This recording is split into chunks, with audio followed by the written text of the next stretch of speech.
Welcome back to Frankly Speaking here on WYDC TV, Big Fox. I'm your host, Frank Acom. We're broadcasting from the Hesselson studio.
Well, good morning and welcome to Frankly Speaking here on WYDC TV, Big Fox. I'm your host, Frank Acom, and we are broadcasting live from the Hesselson studio here on Market Street in Corning. Yes, we will be talking about the second assassination attempt on former President Donald Trump. We're going to go in depth as much as we are as much as is known as of this hour. It happened yesterday. We'll talk about it. First, a couple comments from after Friday's show. Thank you for being there for us. Always an informative and fun show to watch. Well, thank you very much. Another comment coming late yesterday. I'm so annoyed by the feedback I see about the debate. Doesn't anybody recall the last time she ran, meaning Harris, And her saying afterwards, when questioned about some of her lies, that she said it was just a debate. In other words, everybody knows you lied during a debate. I recall that statement vividly, and yet I've heard no one bring it up. Yes, that was in reference specifically to when she called Joe Biden back in 2019 essentially a racist on stage. And that was kind of her claim to fame. And it saw a boost in her polls. Then she was not prepared that when you get a boost in your polls, that people are going to start going after you. And that's exactly what Tulsi Gabbard did a great job, hit it out of the park. And it was really the beginning of the end of Harris's campaign back in 2019. She never made it to Iowa. The money dried up, and she had to withdraw from the race. But we go into yesterday, the second foiled assassination attempt on former President Trump. Pray for President Trump was trending on X after what appears to be a second foiled assassination attempt. Senate hopeful Kari Lake said, "I am relieved to hear that President Trump is alive and well following a reported second attempt on his life.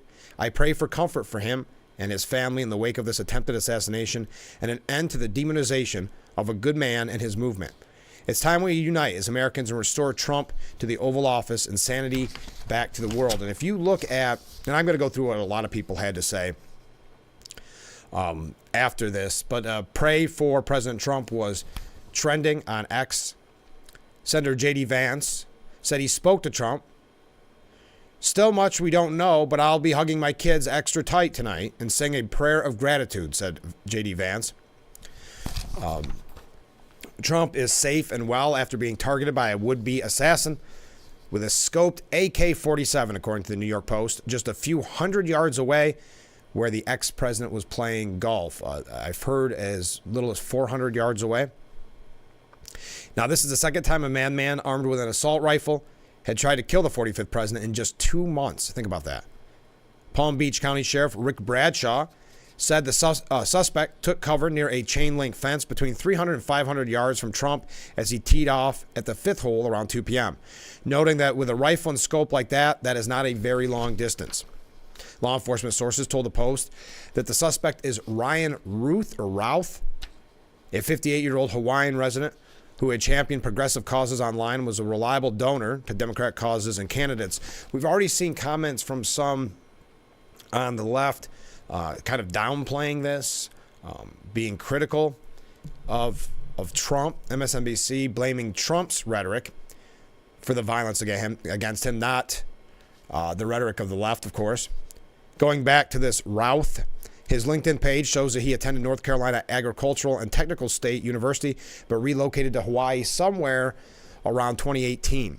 He describes himself on the page as mechanically minded, and claims work has never been about money, rather building frameworks for people to thrive and succeed.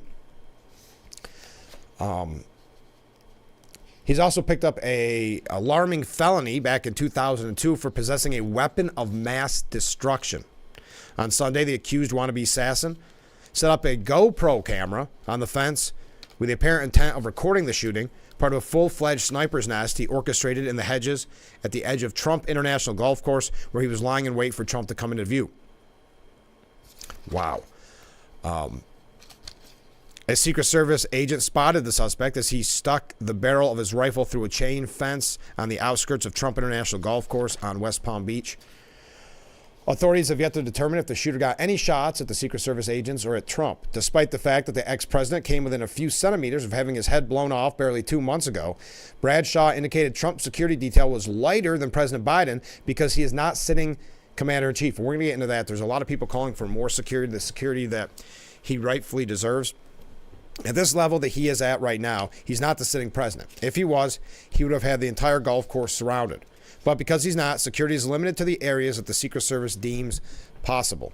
I would imagine that the next time he comes to the golf course, there'll probably be a few more people around the perimeter. But the Secret Service did exactly what they should have done. It is amazing. We're going to talk about it specifically. Here's what we know according to CNN. Gunshots. Trump was moving between holes 5 and 6 at the Trump International Golf Club in West Palm Beach with donor Steve Witkoff when gunshots went off. The golf game was a last-minute addition to Trump's schedule, a source had said. Interesting. How long had that would-be assassin, alleged would-be assassin, how long was he waiting for Trump? Secret Service spotted a rifle sticking out of the fence, and agents fired at a man in the bushes along the perimeter. According to Palm Beach County Sheriff Rick Bradshaw, Bradshaw said the office was alerted at 1:30 p.m. that the Secret Service had fired gunshots. The person was 300 to 500 yards away from Trump. As I mentioned, the suspect then fled in a car. A witness saw the suspect run from the bushes and took a picture of his car that led to the suspect's apprehension. So again, just like with the first assassination attempt, really it was astute people noticing, witnesses noticing what was going on. Police flooded Interstate 95 before stopping the suspect's car and detaining him. The suspect was not armed when law enforcement officials took him out of the car, and he has not made any statement. The person in custody is Routh, R-O-U-T-H. Law enforcement officials found an AK-47 style rifle with a scope, 2 backpacks that had ceramic tiles in them to augment a bulletproof vest, and a GoPro where the suspect was positioned. This whole setup indicates a very high level of pre-planning, said former FBI Director Andrew McCabe. Investigators expect a federal court in South Florida will require a mental health assessment of Routh before any possible criminal proceedings. That's what a law enforcement official has said to CNN. Now, he had been echoing talking points online used by Harris, Biden, Walz. The alleged gunman, who authorities said targeted former President Trump, declared on social media that democracy is on the ballot and that we cannot lose, echoing the anti-Trump rhetoric used by Vice President Kamala Harris and President Biden. We've heard that. I know another line, when we fight, we win, is posters that I see. This idea of we cannot lose, that Trump is a threat to democracy. They've been pushing that idea now for years. Again, hoping that we'll ignore the fact that he was already president for 4 years. Law enforcement sources said that Ryan Routh is 58 years old. He has a lengthy criminal record from North Carolina, frequently posted about politics, and exclusively donated to Democrat candidates and causes dating back to 2019. He also bashed Trump a lot on social media. Again, posting democracy's on the ballot and we cannot lose. He also wanted to keep America democratic and free. He claimed Trump wants to make Americans slaves against master. Democracy is on the ballot and we cannot lose, he wrote. We cannot afford to fail. The world is counting on us to show the way. Tom Fitton, president of the conservative legal group Judicial Watch, told the Post, "It is no coincidence that Routh repeated Kamala and Joe's extremist rhetoric against Trump. At this point, it is inexcusable incitement." And I don't think you're going to see any kind of calming down of the rhetoric. As a matter of fact, some people doubling, tripling down after the second assassination attempt. And just like the first assassination attempt, they're already trying to kind of bury it. Following the Trump assassination attempt in July, where the GOP nominee was wounded in the ear, he tweeted at Biden that he should come visit the victims of the Pennsylvania rally. He also tweeted, who was this? Well, I don't want to go through all this. Okay. Between September of 2019 and March of 2020, Routh contributed more than $140 on the Democrat fundraising platform Act Blue. His LinkedIn shows that he attended North Carolina Agricultural and Technical State University, as I mentioned. Just giving you some of the who, what, when, where, and why this morning. Well, I also wanted to mention a little bit later on, we're going to hear from Mr. Trey Calloway. He's got a new album coming out on the 27th called Wanted Man. He's kind of an up-and-comer in the country world. We're going to talk with him at probably around 6:30-ish, just a quick little interview. And also, I'm going to highlight some events coming up this weekend. We're just getting started. So much to cover. Now, Routh criticized Trump in a self-published book on the Ukraine war.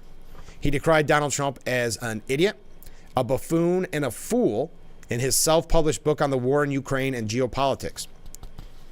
Routh wrote that the former U.S. president's withdrawal from the Iran nuclear deal in 2018 was a tremendous blunder that drove Tehran closer to Moscow, which it has supplied with drones that have caused devastation across Ukraine. He also wrote about Taiwan, North Korea, and Venezuela, drawing comparisons between the authoritarian rule of President Nicolas Maduro and the January 6th insurrection at the U.S. Capitol. We have mirrored Venezuela's devastating events with our own catastrophe on January 6th, perpetrated by Donald Trump and his undemocratic posse.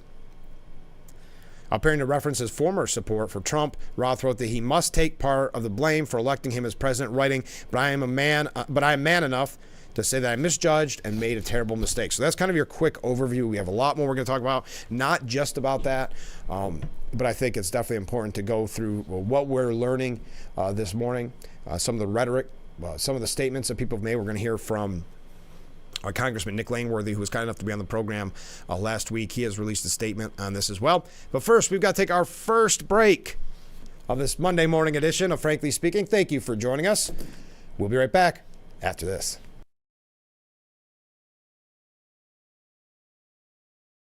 Have you been unable to work for over a year due to a mental or physical disability? Were you recently denied Social Security disability benefits? Great news. You may be eligible for money, back pay, relief. If you've been pre-qualified and diagnosed with a recognized condition that prohibits you from working, our lawyers can file a claim to get your disability benefit. Call us today and find out more.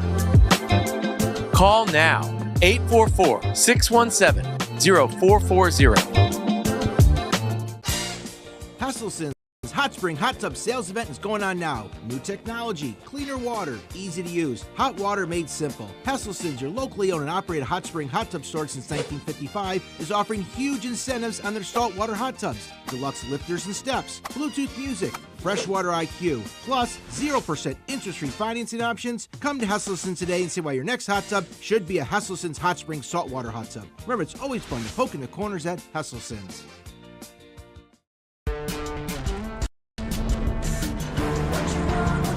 Driving the Nissan Rogue with Google built in is like... Hey Google, turn on Rocky's Food. It's like the ultimate connection. See why it's been awarded a Consumer Guide Best Buy and recommended by Consumer Reports. Drive the Nissan Rogue today. Now get a low $269 per month lease for 36 months on the 2024 Nissan Rogue.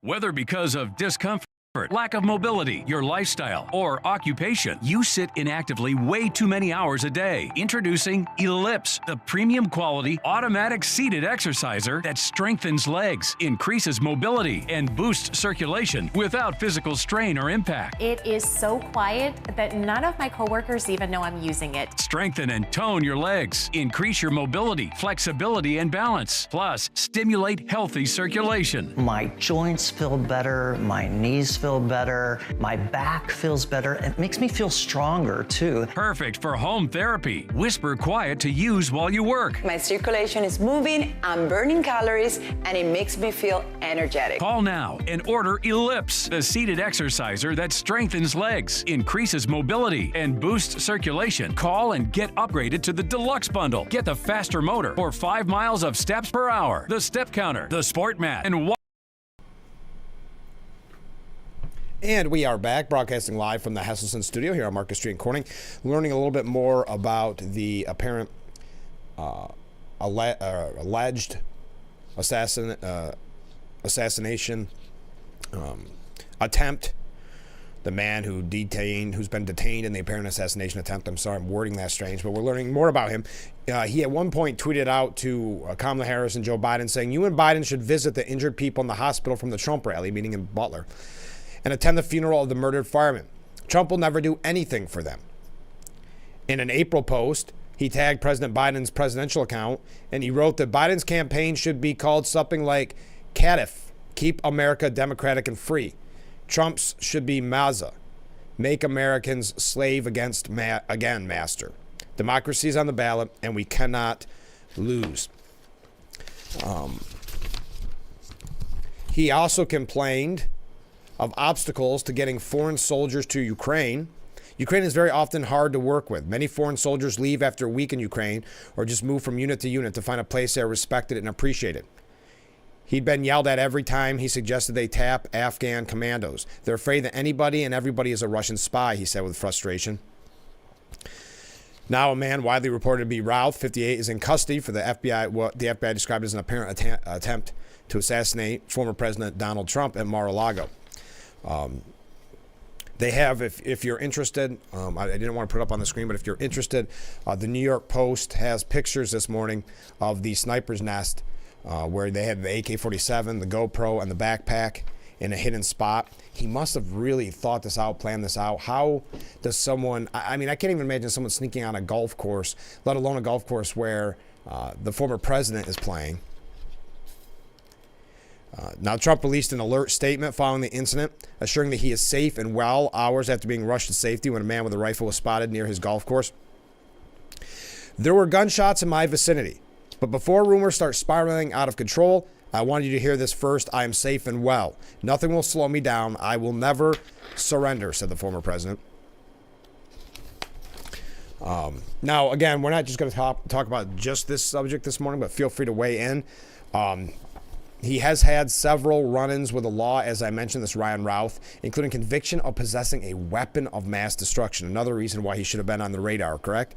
More than 2 decades before the alleged assassination attempt, the same suspect was arrested during a 3-hour standoff in a Greensboro business with authorities, according to past reports.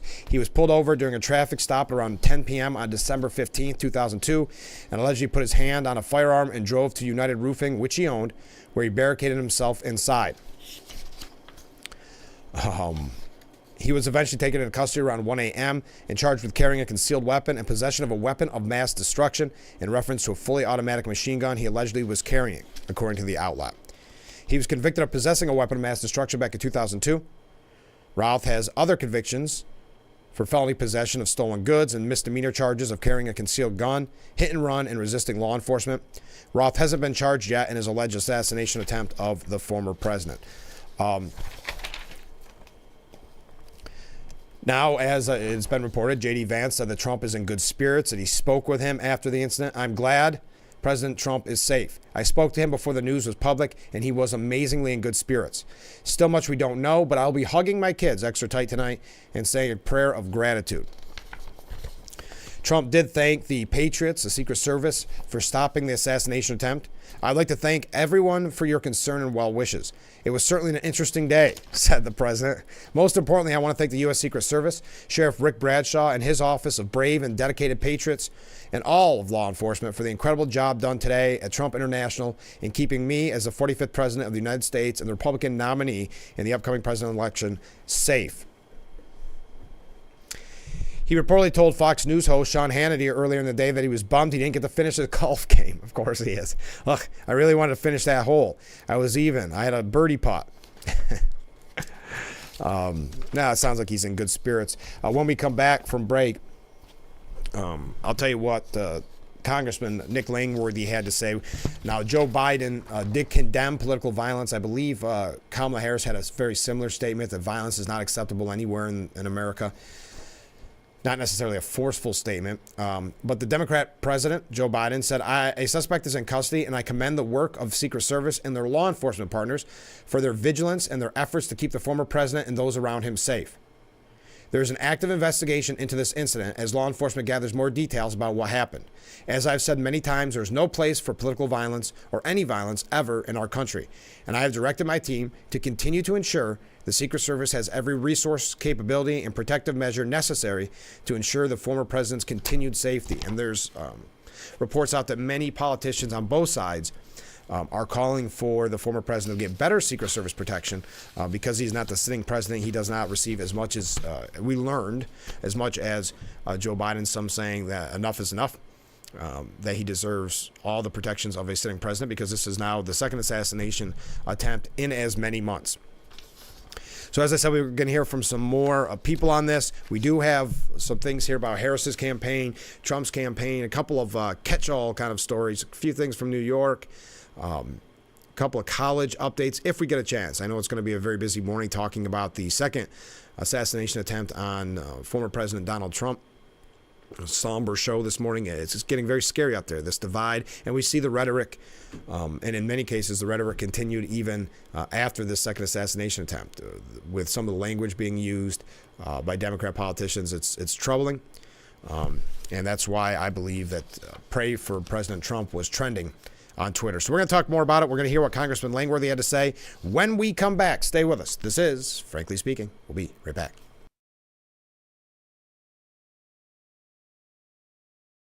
If you or a loved one regularly used hair relaxers or straighteners and were diagnosed with uterine, ovarian, or endometrial cancer, you may be entitled to significant financial compensation. I've used hair relaxers for years. I had no idea they could cause cancer. Chemical hair relaxers and straighteners have been linked to serious conditions, including several types of cancer. If you used hair relaxers and have been diagnosed with uterine, ovarian, or endometrial cancer, call us now. There's no fee unless we win your case. Call today. We were wasting so much money. The Koala team made the whole process so easy, and we saw savings on our very first bill. The inspection was really eye-opening. It's a great feeling knowing that we're truly energy efficient. Now we're finally properly insulated. Koala is a first-class company all the way. It's time you discover Koala Insulation. Hi, I'm Darren with Koala Insulation of Southern Tier. Give us a call. We are fully insured and we offer veteran and military discounts. What do you do when your tire goes flat and there's no air anywhere? You reach for Bullseye Pro, the smarter, faster, hands-free way to fill it up with air. Bullseye Pro is equipped with a rechargeable lithium-ion power plant. So fast and so convenient. It's like the power of an air compressor in the palm of your hand. Look, you can inflate all 4 tires on a single charge. It has a built-in smart pressure digital sensor that gauges and automatically stops when the set tire pressure is reached. Easily inflate pool toys, exercise balls, and more. Call or go online now and get the complete Bullseye Pro inflation system for the factory direct price of just $79.99. Plus, we'll ship your entire order free, and we'll give you a 50% discount on a second one. Order now. Order call 1-800-970-9843. That's 1-800-970-9843, or go to getbullseyepro.com. The Big Fox website is here now. WYDCTV.com. Local and national news that keeps you informed and involved. WYDCTV.com. Today's weather, up to date and in your town. WYDCTV.com. Sports news, local events, and health stories that affect you. WYDCTV.com. The Big Fox website. Your news here now. WYDCTV.com.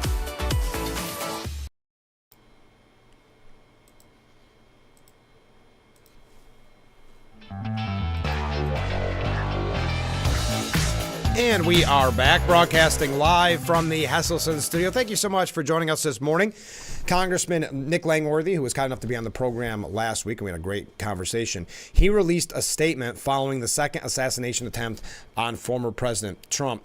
This is what Congressman Langworthy had to say. The reoccurring political violence targeting President Trump is unacceptable and deeply un-American. This is not who we are as a nation, and it cannot be tolerated under any circumstances. Unfortunately, instead of cooling tensions after the first assassination attempt in which President Trump was shot, Democrats, Kamala Harris, and the media have turned up the inflammatory rhetoric, further fueling division and violence. Given the escalating threats, I'm calling on President Biden to ensure President Trump the same security levels afforded to a sitting president, to ensure his safety. I want to thank the Secret Service and local law enforcement for their swift and decisive actions to keep President Trump safe and apprehend the individual behind this second assassination attempt. This individual must be prosecuted to the full extent of the law to send a clear message that these acts of violence have no place in our society. So thank you to Congressman Nick Langworthy for that statement. Senior Trump advisors have asked the campaign staff to remain vigilant after this attempt. Today, for the second time in 2 months, an evil monster attempted to take the life of President Trump. Thankfully, no one was injured at the golf course. President Trump and everyone accompanying him are safe, thanks to the great works of the United States Secret Service. This is not a matter that we take lightly. Your safety is always our top priority. This is them talking to the campaign staffers. We ask that you remain vigilant in your daily comings and goings. Be observant. Maintain a constant level of situational awareness. We urge you to always follow directions from law enforcement, including the United States Secret Service, local police, and office armed security guards. As we enter the last 50 days of President Trump's campaign, we must remember that we are only able to save America from those who seek to destroy it by working together as one team. President Trump and Senator Vance expect the best from us, and we must perform every day in that manner. As always, we appreciate your fortitude, strength, and dedication. We will win this November. Now, just to show you that even after 2 assassination attempts, there is still this hatred for Donald Trump. A wife of a former impeachment witness against Donald Trump downplayed the second assassination attempt, folks. This is how full of hate and rage they are at the former president. Rachel Vindman, the wife of Alexander Vindman, tweeted out, "No ears were harmed. Carry on with your Sunday afternoon." Wow. Now, the post repulsed the GOP strategist and Trump campaign advisor Chris LaCivita, who called on the candidate to denounce his wife's words. Her husband, a candidate for Virginia 7, should condemn this immediately. I condemn you. I condemn your lack of integrity, your attacks on immigrants, your desecration of Arlington National Cemetery, Alexander Vindman fired back in a series of posts. Your candidate, Donald Trump, has incited political violence for a decade. He could reduce the temperature of this election cycle, but you, MAGA, thrive on bullying. Fact is, you are all weak. Wow. Now, his brother, Eugene, wrote, "I'm deeply disturbed by yet another attempt of political violence in our nation. I'm grateful that no one is hurt and thankful for law enforcement agents who acted bravely and swiftly in the line of duty." Now, for her part, Rachel Vindman then doubled down even farther. "Sorry, you're triggered. I mean, no, I'm not. I don't care a little bit. Trump has been inciting violence against his enemies for years. Look at what is happening in Springfield, Ohio right now, but he wants to claim he's a victim? You cannot have it both ways." Wow. This is precisely what this is Representative Mike Lawler from New York. "This is precisely what is wrong with our politics today. Your brother-in-law running to be a member of Congress, and you're making light of political assassination attempts? Good grief. Does this represent the stance of the whole Vindman family, especially the one running for Congress?" asked Representative Mike Waltz. Instead of hiding, Eugene Vindman must condemn this inflammatory rhetoric immediately. His silence can only be taken as agreement with Rachel Vindman's rhetoric. Wow. Okay. So, no ears were harmed. What was it exactly? No ears were harmed. Carry on with your Sunday afternoon, downplaying what is the second assassination attempt on the former president. Now, Republicans and Democrats demand answers after the would-be Trump assassination. Deeply concerned, they were saying. Questions over Trump's security swirled Sunday after an alleged gunman with an AK-47 style rifle was spotted by Secret Service just 300 to 500 yards away from the president. "We have requested a briefing with the U.S. Secret Service about what happened and how security responded. We are thankful that the former president was not harmed, but remain deeply concerned about political violence and condemn it in all its forms," said Chairman Mike Kelly and Ranking Member Jason Crow. The task force is monitoring this attempted assassination of former President Trump in West Palm Beach this afternoon. House Speaker Mike Johnson said he spent some time with Trump following the scary ordeal. "No leader in American history has endured more attacks and remained so strong and resilient. He is unstoppable," Johnson wrote. The suspect, identified by sources as Ryan Wesley Routh, as I mentioned earlier, fled the golf course after Secret Service opened fire. He was arrested in his car a short time later. Vice President Harris saying, "I have been briefed on reports of gunshots fired near former President Trump and his property in Florida, and I'm glad he is safe. Violence has no place in America." Tim Walz saying, "Gwen and I are glad to hear that Donald Trump is safe. Violence has no place in our country. It's not who we are as a nation." Chuck Schumer said, "I was briefed by the acting director of the Secret Service. I applaud the Secret Service for their quick response to ensure former President Trump's safety. There's no place in this country for political violence of any kind." Steve Scalise, who obviously went through this, who had been shot, said, "Thank God President Trump is safe. I can't believe I'm having to say this once again this election cycle. There's absolutely no place for violence in politics. Grateful for all law enforcement involved who stopped what could have been a catastrophe." That again, Steve Scalise. Authorities just acknowledged if President Trump was president, they'd do more to protect him. This must change. There have now been 2 attempts on Trump's life. Secret Service must up their level of protection of him to their full capabilities, including expanding the parameters.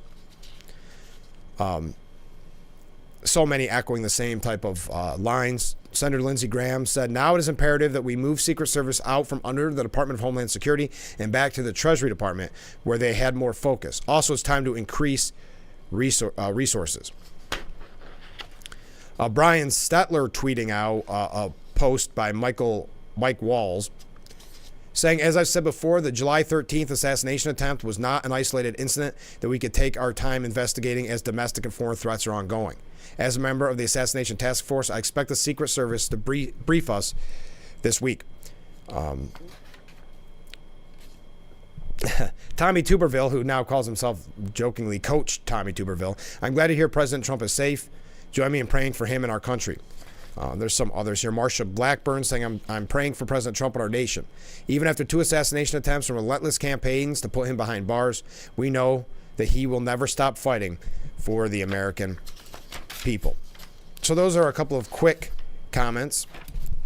When we come back, we're going to hear from Trey Calloway. Trey Calloway is a up-and-coming country singer. He's got his new album out on the 27th called Wanted Man, and his single is out now called Back Road Believer. I think you're going to find him interesting.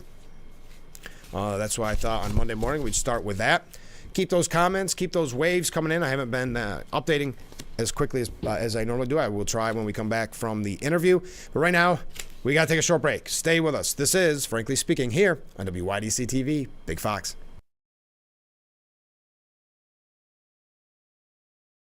Come explore the magic of Knapp Winery. It's the perfect fusion of wine, food, and panoramic views. This charming destination will delight every palate with a curated wine flight, wine by the glass, or your favorite bottle to share.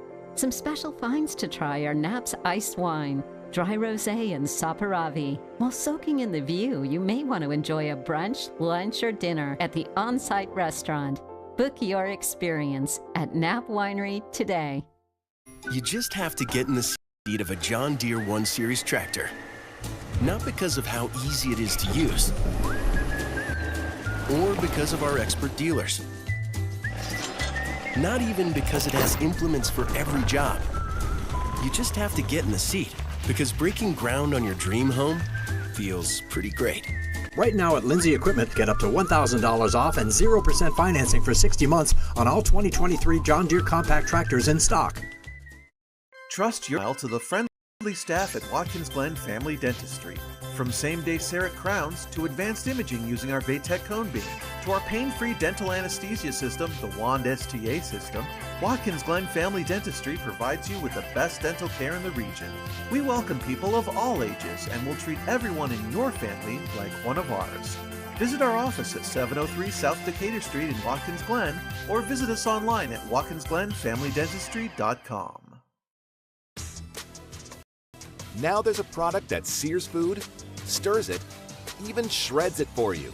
Introducing the Power Excel StirMax Multi-Cooker with a built-in auto stirrer that gives you the freedom of adding your ingredients and walking away and coming back to meals that cook up to 60% faster. No more stirring food. StirMax technology automatically rotates the paddle clockwise, then counterclockwise, so it stirs it for you. Powerful enough to even shred food. Then the 7.5 quart pot goes right to the table to serve. With a premium ceramic coating, nothing sticks. And it's dishwasher safe. Now you can try the Power Excel StirMax Multi-Cooker with lid and recipe guide in your home for 30 days for just $14.99. You also get the steamer and rice basket for healthy meals, StirMax serving spoon that snaps in place for easy serving, and $100 in free grocery coupons. We'll even ship your order all absolutely free. This is an exclusive TV-only offer, so order now. Welcome back to Frankly Speaking here on WYDC TV, Big Fox. I'm your host, Frank Acom. We're broadcasting from the Hesselson studio here on Market Street in Corning. And I want to thank our guest, Trey Calloway, for being on the program. Trey, thanks so much for being here. Thank you, Frank. It's a pleasure to be here, sir. So you've got a big date coming up on September the 27th. Your new album, Wanted Man, will be out. What's the feeling like on the ground? And it's all electric here. It's pretty cool, brother. Yeah. We're getting excited. We've been dropping singles off this album for the past year, and we've got Back Road Believer out right now. It's streaming really good, and then we've got one more single coming out the day of the album release, and that song's called That Was Us. It's actually the only song on the album that I wrote by myself. That song's been around for a long time. So when you say wrote by yourself, how difficult is it to pick songs to go on an album? Do you find that you're overwhelmed with how many you want to choose, or is it kind of honing it in? It's pretty tough, actually. It's like picking between your kids. Your favorite Is it kids. really? Well, they're all like your babies, kind of. So we do have a tough time picking. Usually, if a song doesn't make a cut, it's by the skin of its teeth. Okay. It's like, man, we love this song, but maybe this song will just do a little bit better, or it plays better live. Sure. Or, it's pretty tough because all the songs that I've cut so far have been songs that I either wrote or co-wrote, and so we try to keep it songs that I've been a part of writing. And when we go into making a new album, we've usually got about 30 or 40 songs that we've already narrowed down, and then we pick 6 to 12 out of that group, and it's tough, Frank. Do you take it? But it's fun. Do you take it personal when someone in your inner circle says we got to get rid of this one? Oh, absolutely. Yeah, I take it personal. You say why? What's wrong with it? Well, I'll fight. There are certain songs that I will not really put up much of a fight on. I can always kind of see where they're coming from, and so I get it. But there are some songs, like one in particular from the Wanted Man album, was called "Miss Gone by Morning." I really fought for that one. I knew that it was going to be a fun one to play live. Sure. And I knew people were going to respond to it. So I really fought for that one, and it ended up on the album. So I was happy about that. Now, you mentioned Backroad Believer is out now. Where can people hear that song specifically? It's on Spotify, Apple Music, anywhere you can stream your music. You can find it on YouTube and on my Instagram and TikTok and all that stuff too. But the good thing about Backroad Believer is it is very gospel oriented. There are 2 songs on this record that are what I would call gospel songs. Sure. And Backroad Believer is not really one. If you had asked me a few months ago, do I think Backroad Believer is going to stream like it did, I would have said no, because maybe the Lord doesn't get talked about enough in country music nowadays. Sure. So I was a little worried about that, but it became the fastest song of mine to hit 100,000 streams. It hit 100,000 in like a couple of days. Oh, wow. So it was really cool. I mean, and I was blown away by that. So God is good, man. Yeah. And that's from your, and that's a great question then. How important has faith been throughout your whole career? Because, correct me if I'm wrong, you started out singing like most people do, gospel music, right? Yes, sir. Yeah. My father was a Pentecostal preacher when I was growing up. He was a Pentecostal evangelist, which folks may not know. An evangelist is like a traveling preacher. He's not a pastor of a church. He was a traveling preacher.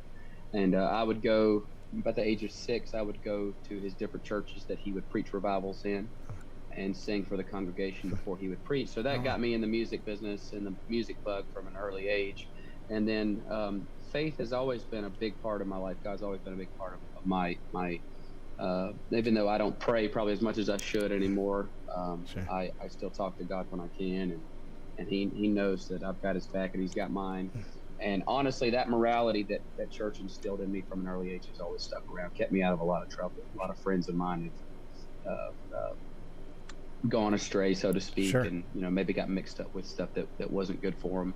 And I think that early teaching got me out of some sticky situations as a teenager and a young man. So maybe first and foremost, or at least originally, you talk about gospel music being such an influence. But as you grew older, and I think it's safe to say some of the sound that you have is kind of an 80s and 90s country vibe. So who were your influences when you first started out? Well, when I first started getting into country music, my mom and dad were like, well, if you're going to sing country, we want you to have a good root basis of the greats. And so I got into George Jones. In my house growing up, George Jones is king. My dad tells me on a regular basis that I'm his second favorite country singer, which is pretty cool. But I think being second to George Jones is all right in my book. But George Jones, there was a country greatest hit CD that I got when I was a kid. They bought it for me. And it had Patsy Cline and Loretta Lynn. I'm a big Loretta Lynn fan. Sure. Waylon and Willie and all that good stuff. Johnny Cash. I'm a big Johnny Cash fan. Yeah, so he's a big influence on me. Then later on, when I started kind of playing guitar and writing my own songs and thinking about playing shows, it was Garth Brooks was a big one for me. George Strait was a big one for me. Alan Jackson. Yeah. A lot of the 90s guys. And then I went through my Jason Aldean phase. Still a big fan of his. Chris Young.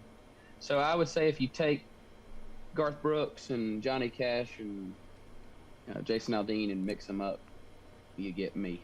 Yeah, well, that's not a bad mix, right? Thank you, sir. And anytime you hear about George Jones, of course, huge fan of George Jones, and yes, it's nice to see that they're still doing things for his legacy. You know, they have those concerts, and it's amazing. So, when did you realize you wanted to make maybe music your life, your career?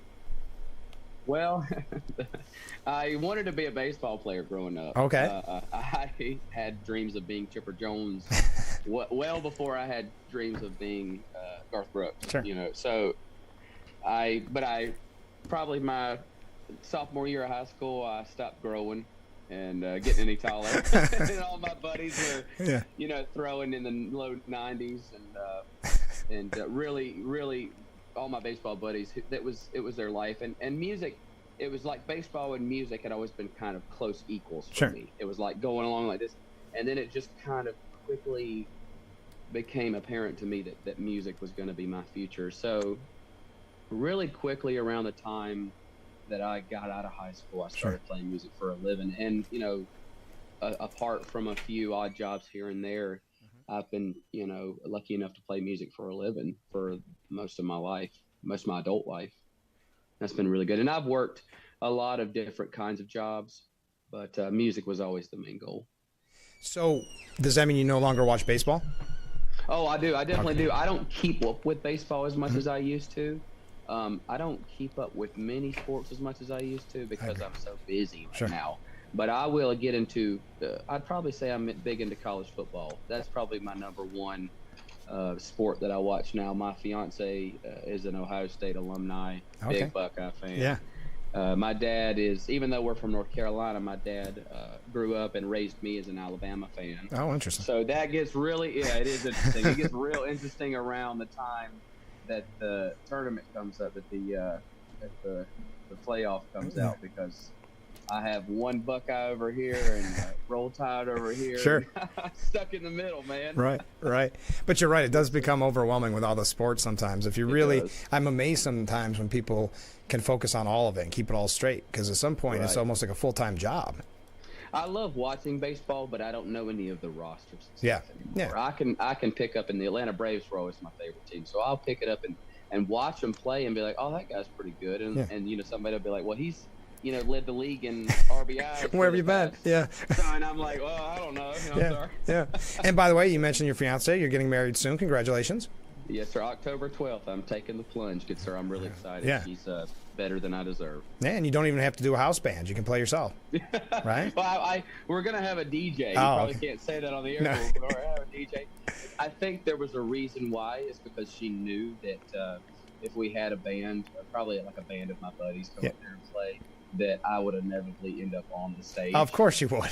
And I think she was like, no, you're mine for the night. You're mine. That's funny. So that's probably why we're doing it. But, man, we're going all out. This wedding's going to be a shindig, man. We're spending way too much money on this wedding.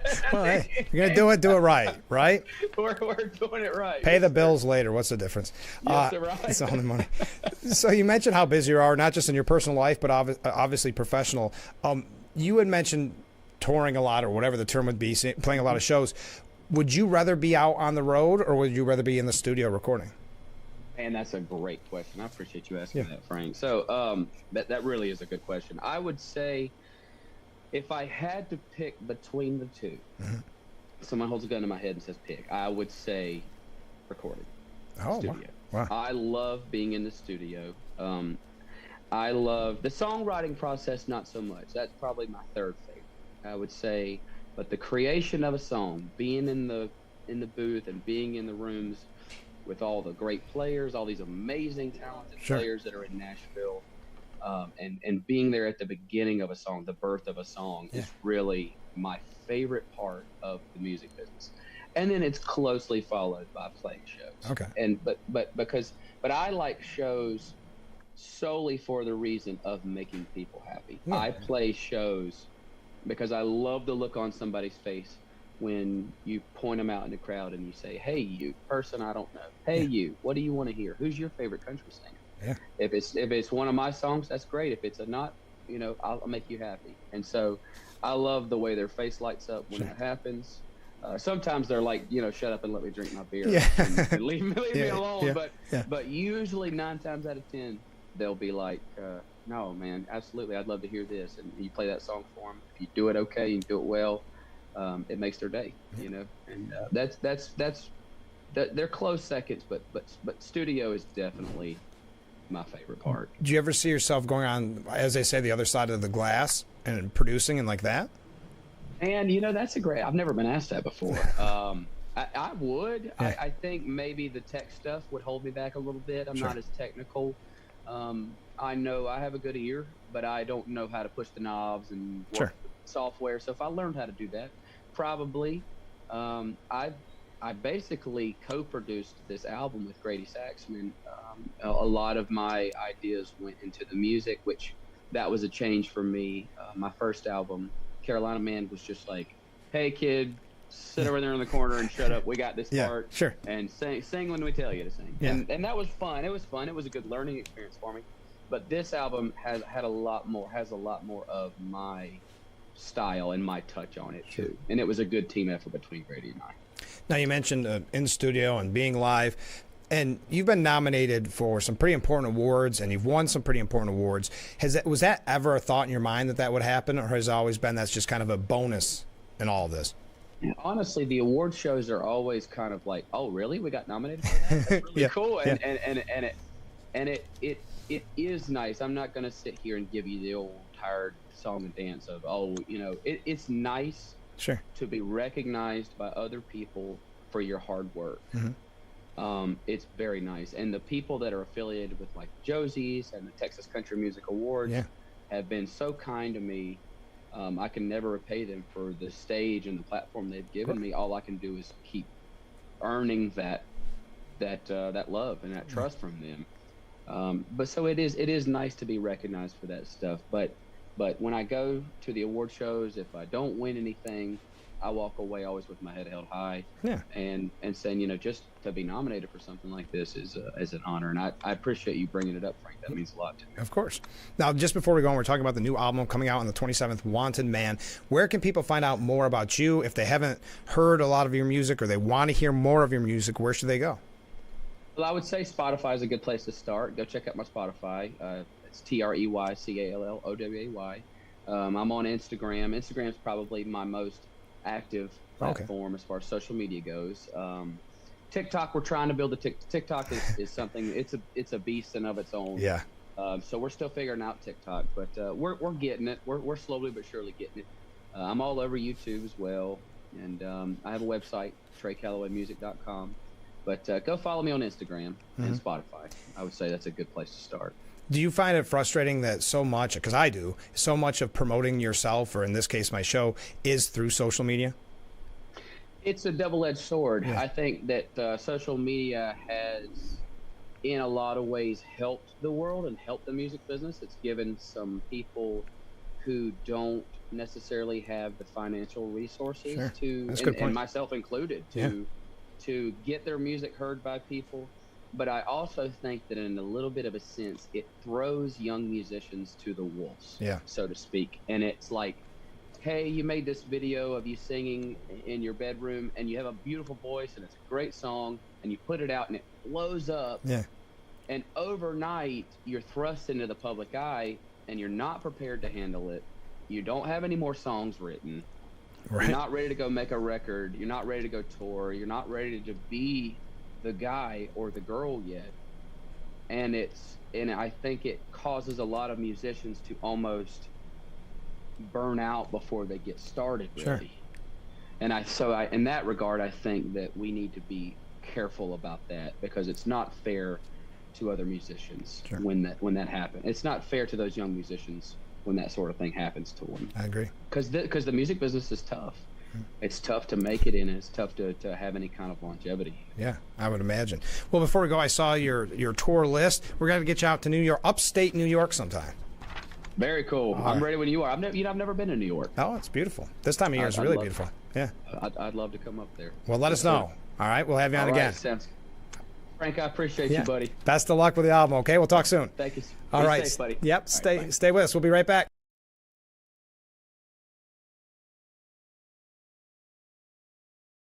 If you or a loved one regularly used hair relaxers or straighteners and were diagnosed with uterine, ovarian, or endometrial cancer, you may be entitled to significant financial compensation. I've used hair relaxers for years. I had no idea they could cause cancer. Chemical hair relaxers and straighteners have been linked to serious conditions, including several types of cancer. If you used hair relaxers and have been diagnosed with uterine, ovarian, or endometrial cancer, call us now. There's no fee unless we win your case. Call today.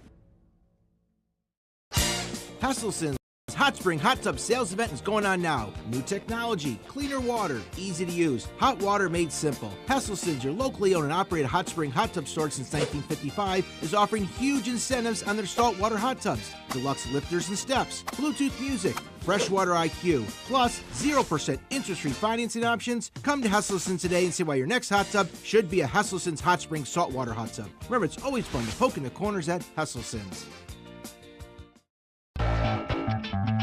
Welcome to Frankly Speaking, talking to the people that affect your life, that affect all of our day-to-day lives. This is something you're not going to get anywhere else. We've got a lot to offer. There'll be a lot of news, local, regional, national, really the things that affect you. And I think you'll be glad that you tuned in. So think of it as radio on TV. Frankly Speaking, live, 2 hours long, starting at 6 a.m. on WYDC TV Big Fox. This is History Making. And we are back, broadcasting live from the Hesselson studio here on Market Street in Corning. Thank you so much to Trey Calloway for being our guest. We received a lot of nice comments about Trey. Should have had Trey sing a few bars of Back Row Believer. Here's the problem with that. I was witness to a pretty famous musician being interviewed by a friend of mine this is when I worked in radio. And I won't say who the musician is, but he's handed the musician his guitar and he said, hey, why don't you play a little bit of your song? And the musician said, you wouldn't ask your mailman to go on a walk with you. So I'm not. So the idea is, hey, I get paid for this. So I've always been a little apprehensive to ask someone to do something like that. He is really good, meaning Trey Calloway. Wonder if his dad will officiate his wedding. Great question. Obviously, that interview was pre-recorded, or I would have asked that. That was a great question. Another comment from a viewer, and I do have to take another break because we're running late. It would be quite telling if the current administration, if President Joe Biden doesn't have a press conference in regards to the attempted assassination. That's a very good point. I have not heard of any press conferences being held. Another one. This one's from Ken. What the Democrats orchestrate. Trump is a has done or will do Russia sympathizer, been impeached twice, racist, misogynist, homophobe, rapist, convicted felon, stolen the country's secrets, tried to take over the country by force, wants to eliminate Social Security, is an existential threat to democracy, wants to ban abortion, wants to tax the middle class and give that money to the rich, will be a dictator starting on day one. And what the Democrats say, oh my goodness, someone tried to assassinate him twice. Why is this happening? We hope he's okay. There's no place in this country for divisive speech or violence.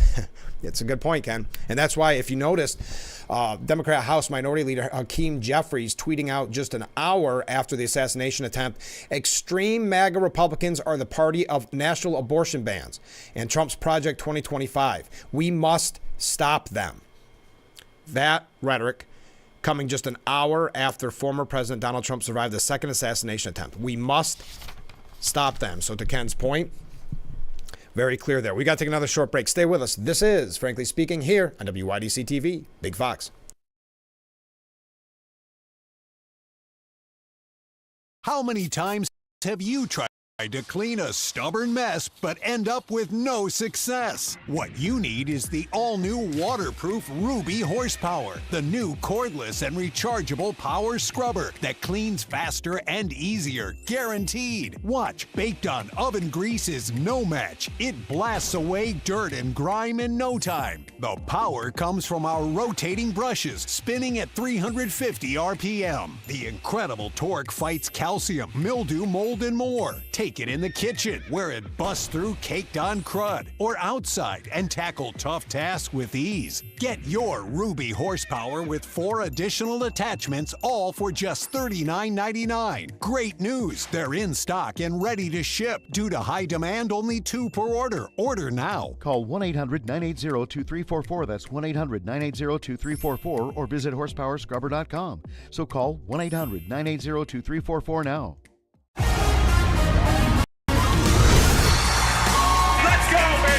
should be electric today. The crowd, the atmosphere, this is what makes it special. The student body are out of their minds. You want a piece of us? This is what we do. Here we go. Touchdown. Wow. Sensational. Big noon kickoff, Saturdays on. And we are back broadcasting live from the Hesselson studio. Thank you so much for joining us as we wrap up our number one. It's unbelievable how fast it goes on this Monday morning. Representative Tim Burkett from Tennessee said clearly we have got to be careful because the power of suggestion is what we're seeing right now. The left has ramped up their vitriol. You've seen the tweets that they're all saying something about they need to learn how to aim better and things like that. Those are the types of things that incite somebody who's on the edge. They know exactly what they're doing. This establishment, the swamp, whatever you want to call it, it's an open sewer. They have thrown down the gauntlet. They know if Donald J. Trump is elected, their days are over. We'll get this country back in order, and they will throw anything and everything at him. The problem is you've got a Secret Service, at least in my opinion, and in the public's eye, that is compromised and that it lacks leadership. And you've got brave agents on the ground, obviously one who took that shot. But why in the world would anybody be anywhere near the parameter of this? This line of sight that we talk about is just beyond me. So we've got to get some answers. I don't think we're going to get them during this administration, but hopefully under the Trump administration, we will clean this rat's nest out. I mean, we've got to go through these departments like Grant through Richmond, brother. We cannot put up with this anymore. That is Tennessee Representative Tim Burkett. All right, we got to take a short break. Wrapping up our number one. We do have a lot more comments on the second assassination attempt on President Trump in as many months, 2 months. We do have a few things here about Harris's campaign, maybe a couple of New York State issues as well. We've got a lot to cover, and it feels like we're just getting started. So thank you again to Trey Calloway for being on the program. His new album, Wanted Man, comes out on the 27th. So in 11 days, his new album, Wanted Man, will be out. Right now, you can hear his song, Back Road Believer, online. What else do we got? We got a busy week, let me tell you. That's for one thing. So I'm so glad that you've joined us. Feel free to weigh in on this second assassination attempt of former President Donald Trump. We're going to tell you what some of the talking heads had to say about this just yesterday. And I think that covers it. Our number one in the books. Hard to believe. Our number two on the way. Get those comments, get those waves coming in. You see the number on the bottom of your screen. Speaking of that, there we go. There's two more. Feel free to leave a message or text if you're new to the program. 607-358-3131. And you can text me or leave a voicemail. I try to do my best to get to as many of the comments as we can in a broadcast. But as I said, a lot coming up. When we come back, stay with us. Hour number two, just mere moments away. This is Frankly Speaking here on WYDC TV. Big Fox will be right back.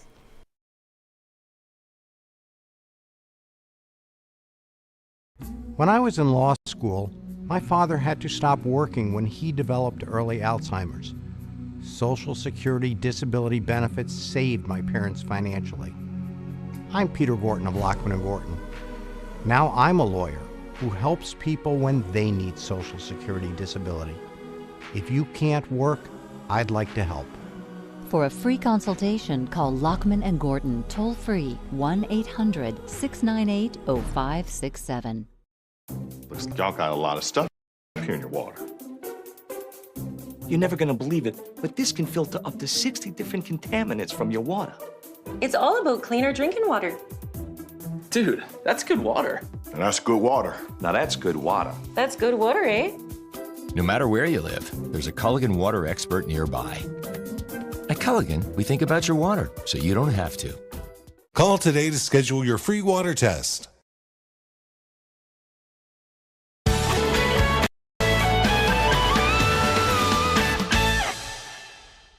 It's a new season of Sherry. Having a good time has always been my number one goal. I tend to get crazy. At my age, I should not be jumping up and down like that. And if you don't know what I mean, ask your mama. The young ones, y'all like, we don't know what you're talking about. But I promise you, in 30 years, you will. It's the best time in daytime.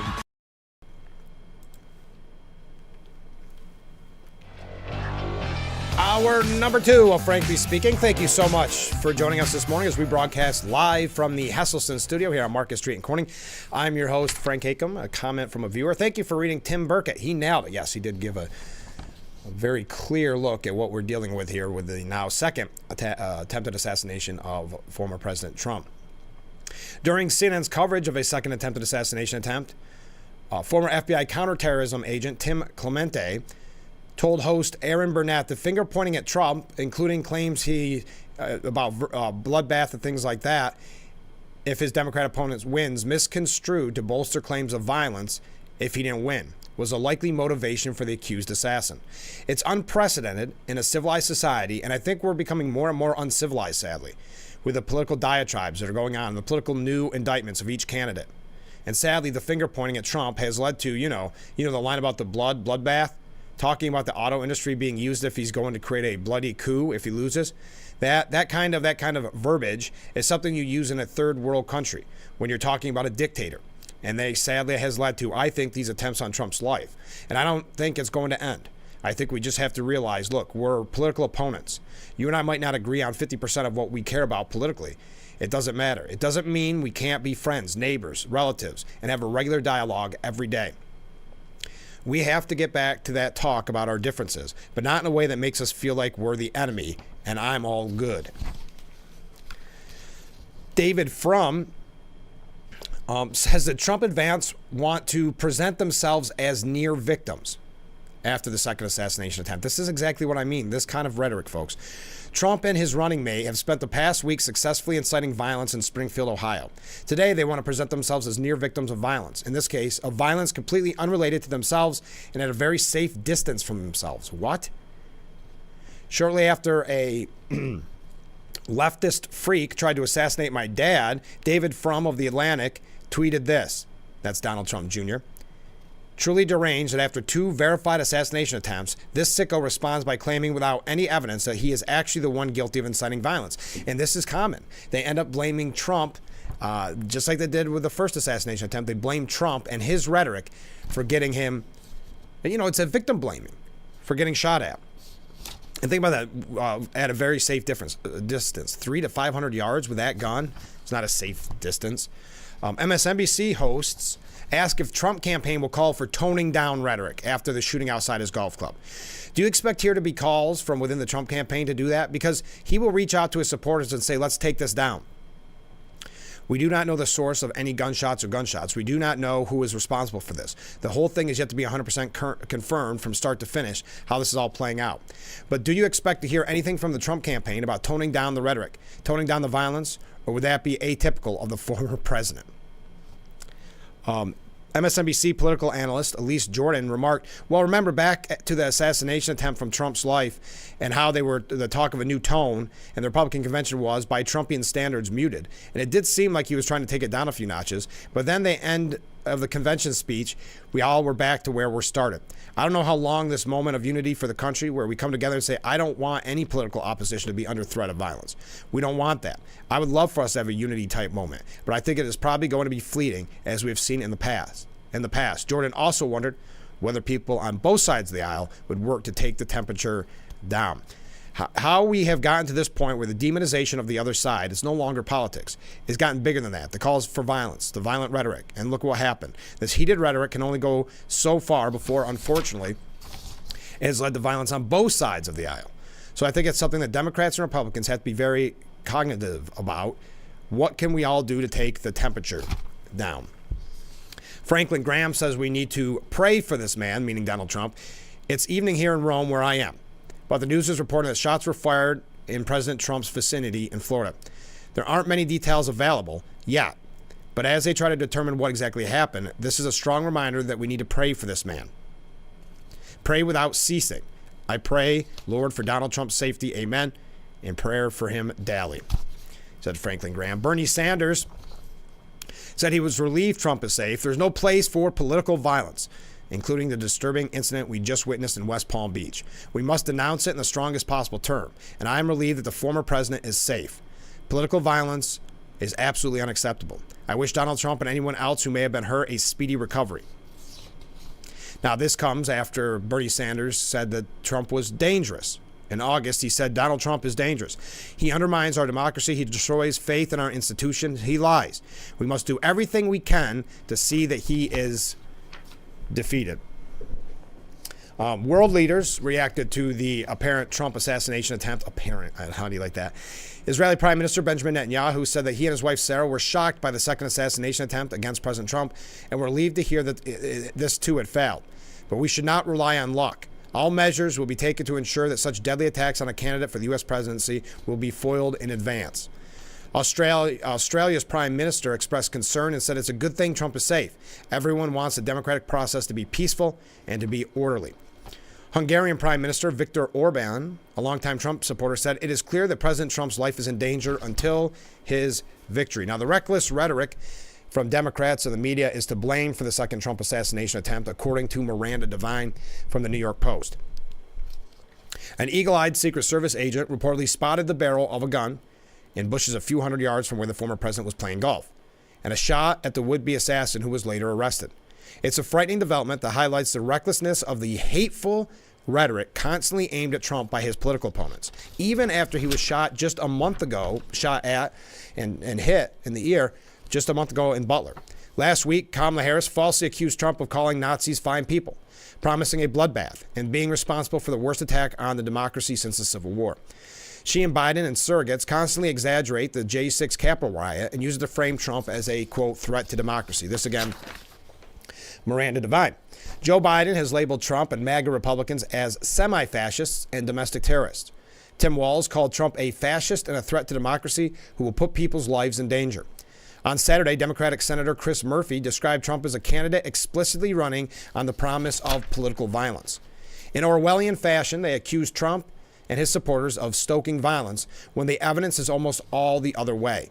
Conveniently, whenever Democrats are feeling the heat on a damaging issue, there are always bomb threats or phony-looking racist leaflets to distract the media and get maximum publicity. In Springfield, Ohio, where Trump's, quote, they're eating the pets riff, and 1,000 memes focused attention on the plight of locals overwhelmed by a sudden 30% increase in their population due to thousands of Haitian migrants ushered in by border czar Harris and Biden.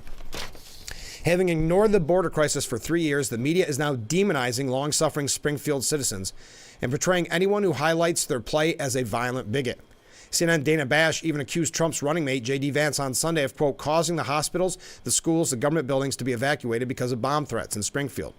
What will it take for these demented partisans to lower the temperature? I don't know if they will.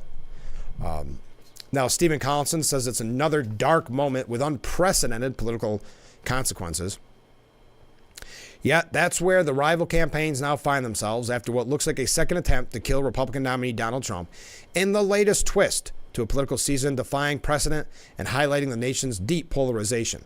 Twice within 2 months, America has narrowly avoided the tragedy of seeing a major political figure assassinated during an election season.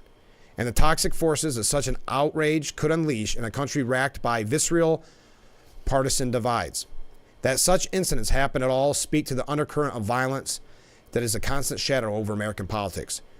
One that is exacerbated by the easily availability of firearms. Oh, there it is. I was waiting for that. Both nominees now address outdoor crowds from behind bulletproof screens. There will now be fresh fears that a period running up to Election Day could take the country further down a dark road, again, according to Stephen Collinson. After decades without an assassination attempt against a high-level executive branch official, a haunting reality has been revived this year, that those who offer themselves for the highest office are potentially putting their lives on the line. Why hasn't the Secret Service given Trump the security he plainly merits? Asked the New York Post editorial board. How many assassination attempts will it take for the Secret Service to provide adequate security for Donald Trump? On Sunday, an agent happened to spot a rifle barrel sticking out of a fence on the Trump International Golf Course and fired on the perp, scaring him off. Yet the would-be shooter got as close as 300 yards, almost as near as the Pennsylvania assassin who would have succeeded if Trump hadn't happened to turn his head at just the right moment. And that was after Trump's security supposedly got upgraded in the wake of information that Iran is actively gunning for him, followed by increased, we're told, precautions. Yet this perp got caught because a civilian spotted the suspect fleeing the scene and got a photo of the vehicle license plate included. If President Biden were golfing, the whole course would have been surrounded with protection. Yet Trump's not the sitting president, so security is limited to the areas that the Secret Service deems possible, huh? Tehran's death order follows the U.S. takeout on his watch of Iranian terror master Qasem Soleimani. As Prez, Trump also okayed the operation that took down ISIS chief Abu Bakr al-Baghdadi. Every terror outfit in the world would be happy to take Trump down, and of course Democrats and much of the media have spent the last 4 years or 8 years demonizing Trump as an existential threat to American democracy. Rhetoric that could easily inspire a lunatic like Bernie Sanders supporter who opened fire on House Republicans practicing for a softball game back in 2017. As it happens, the man ID'd in this attempt is one Ryan Routh, who championed left-wing causes on social media. The White House and Kamala Harris campaign where all violence has no place in our politics once again on Sunday, but it sure looks like they have yet to install Secret Service leadership that agrees. I thought that was a good point. Look at all these waves coming in. Thank you very much. We got to take our first break of hour number 1. If you're just joining us, you've missed a lot already.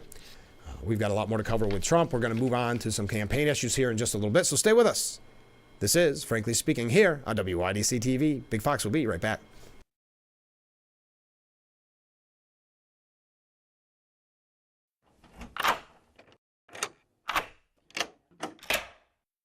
I'm Jonathan Lawson. If you're 50 to 85, please listen closely. The lock I want to talk to you about isn't the one on your door. It's a rate lock for your life insurance that guarantees that once you're insured, your rate can never go up at any time for any reason. Many policies you see don't have one, but you can get a lifetime rate lock from Colonial Penn. This plan was designed for people on a fixed income with coverage options that start at $9.95 a month. That's less than 35 cents a day. Your rate is locked in for life. Coverage can never be canceled, and your acceptance is guaranteed.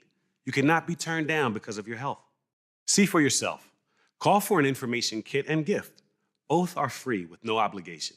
Call 1-800-781-9990 for your free information and your free gift. That's 1-800-781-9990. 1-800-781-9990. Call now.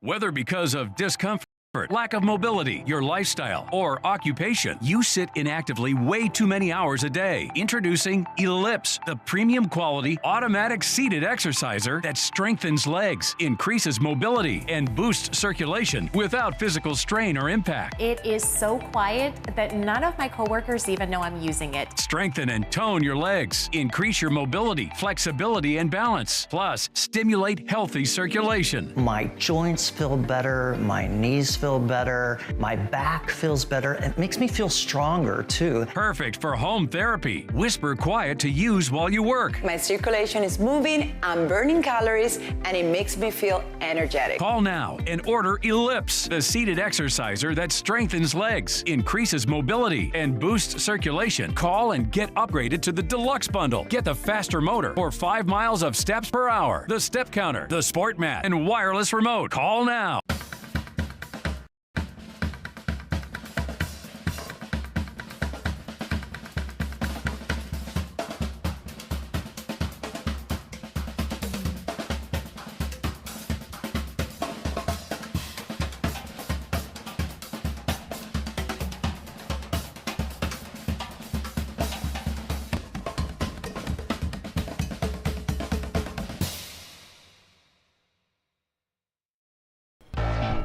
And we are back, broadcasting live from the Hasselson studio. Wrong one. I'm your host, Frank Acom. We got this comment from a viewer. Morning from Keuka Lake. Well, good morning. And there's that beautiful view this morning. Wasn't that nice?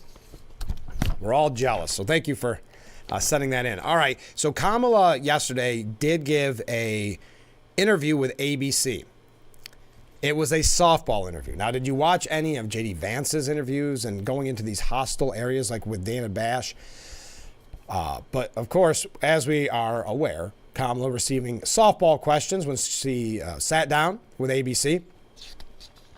There she goes again, said Michael Goodwin. Kamala Harris gave another interview that reveals why she hides from questions. She had nothing to say. In an 11-minute sit-down with a Pennsylvania ABC affiliate that has drawn over 5 million views on X, the vice president lapsed into recycled sound bites and snippets from past speeches.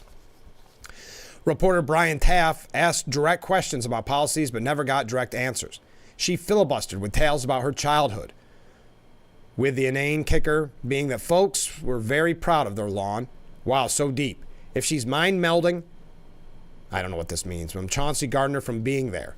As for the opportunity economy she promises, Harris offered no new insights, instead repeating pledges to give away money to small businesses, parents, and home buyers. How does she differentiate herself from Joe Biden?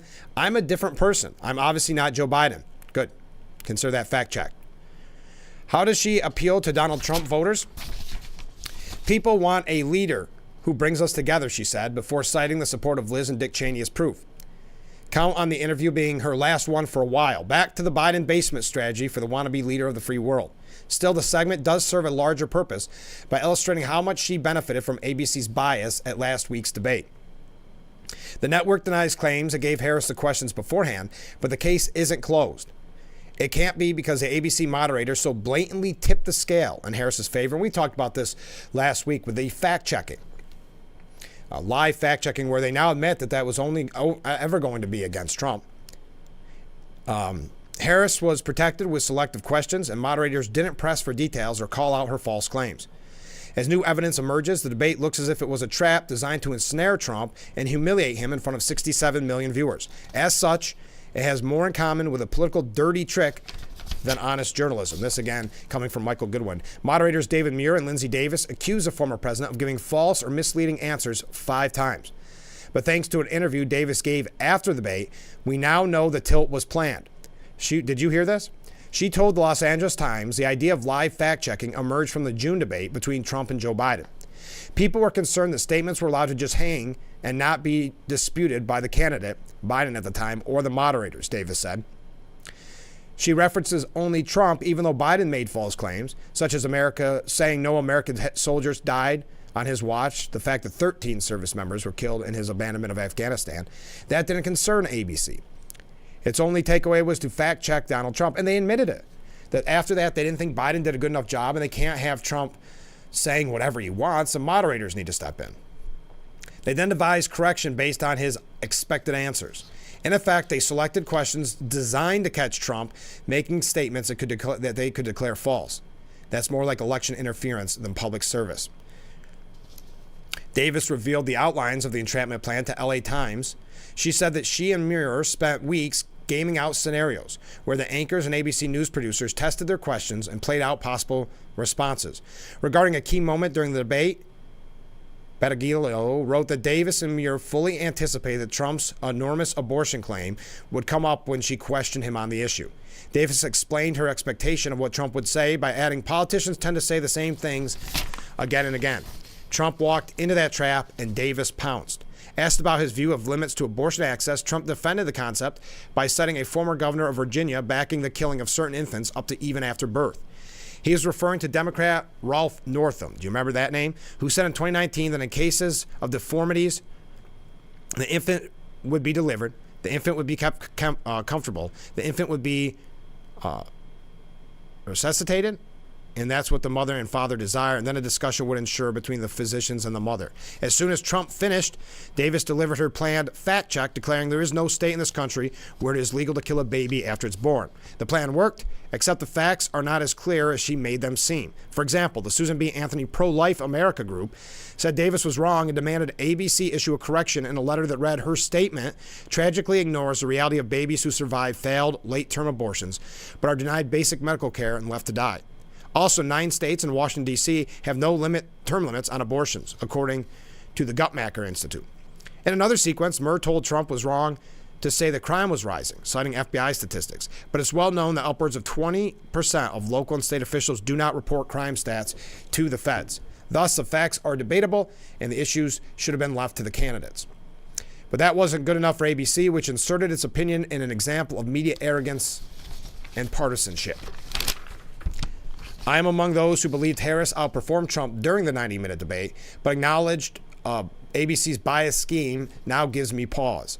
Had the candidates been held to a single standard, had Harris been pressed to be specific instead of giving kind of these generalities and been corrected when wrong, my scorecard would have been different, maybe even close to a tie. Instead, ABC kept Trump on defense and created an unfair impression that much of what he said was false and everything Harris said was true, which is certainly not the case. Among her false statements was that Trump was praising neo-Nazis when he said there was fine people on both sides. It is well known, he said the next sentence, that, quote, I'm not talking about the neo-Nazis and the white nationalists because they should be condemned totally. Why didn't the moderators correct Harris with the facts? I would also point out that she hit Trump's Project 2025 right out the gate, which of course was also a lie. They also stayed mum when she insisted that there is not one member of the United States military who's in an active duty in a combat zone in any war around the world. In reality, there are thousands of American troops in combat zones in Iraq, Syria, and Israel.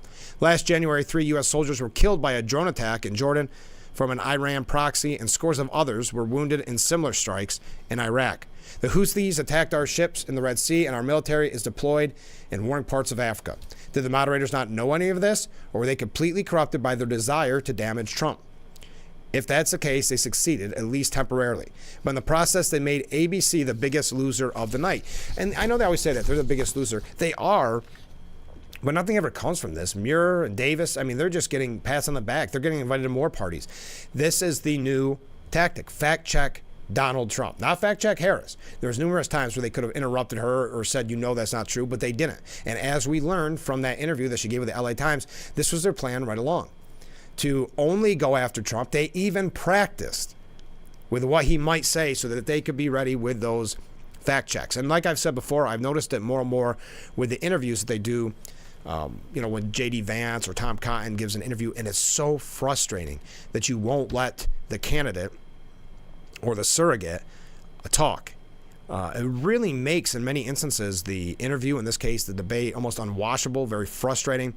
But again, it's not about ratings, because at the end of the day, it's all about getting the votes for anybody but Trump. And so the fix was in, and Davis just admitted it, that they had practiced time and time again to make sure that they were ready with these quote-unquote fact checks. Lindsey Davis admits fact-checking was only planned for Trump. Politicians tend to say the same things again and again, but somehow did not prepare to check Harris's repeated use of hoaxes. Harris used the Very Fine People hoax, the Project 2025, the list goes on and on.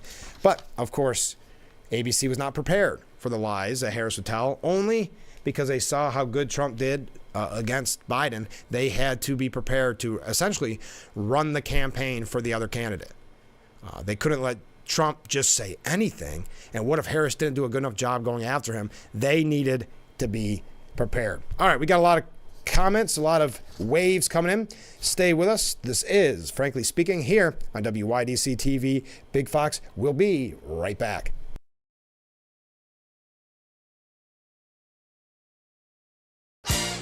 Hesselson's Hot Spring Hot Tub Sales Event is going on now. New technology, cleaner water, easy to use, hot water made simple. Hesselson's, your locally owned and operated hot spring hot tub store since 1955, is offering huge incentives on their saltwater hot tubs. Deluxe lifters and steps, Bluetooth music, freshwater IQ, plus 0% interest-free financing options. Come to Hesselson's today and see why your next hot tub should be a Hesselson's Hot Spring saltwater hot tub. Remember, it's always fun to poke in the corners at Hesselson's.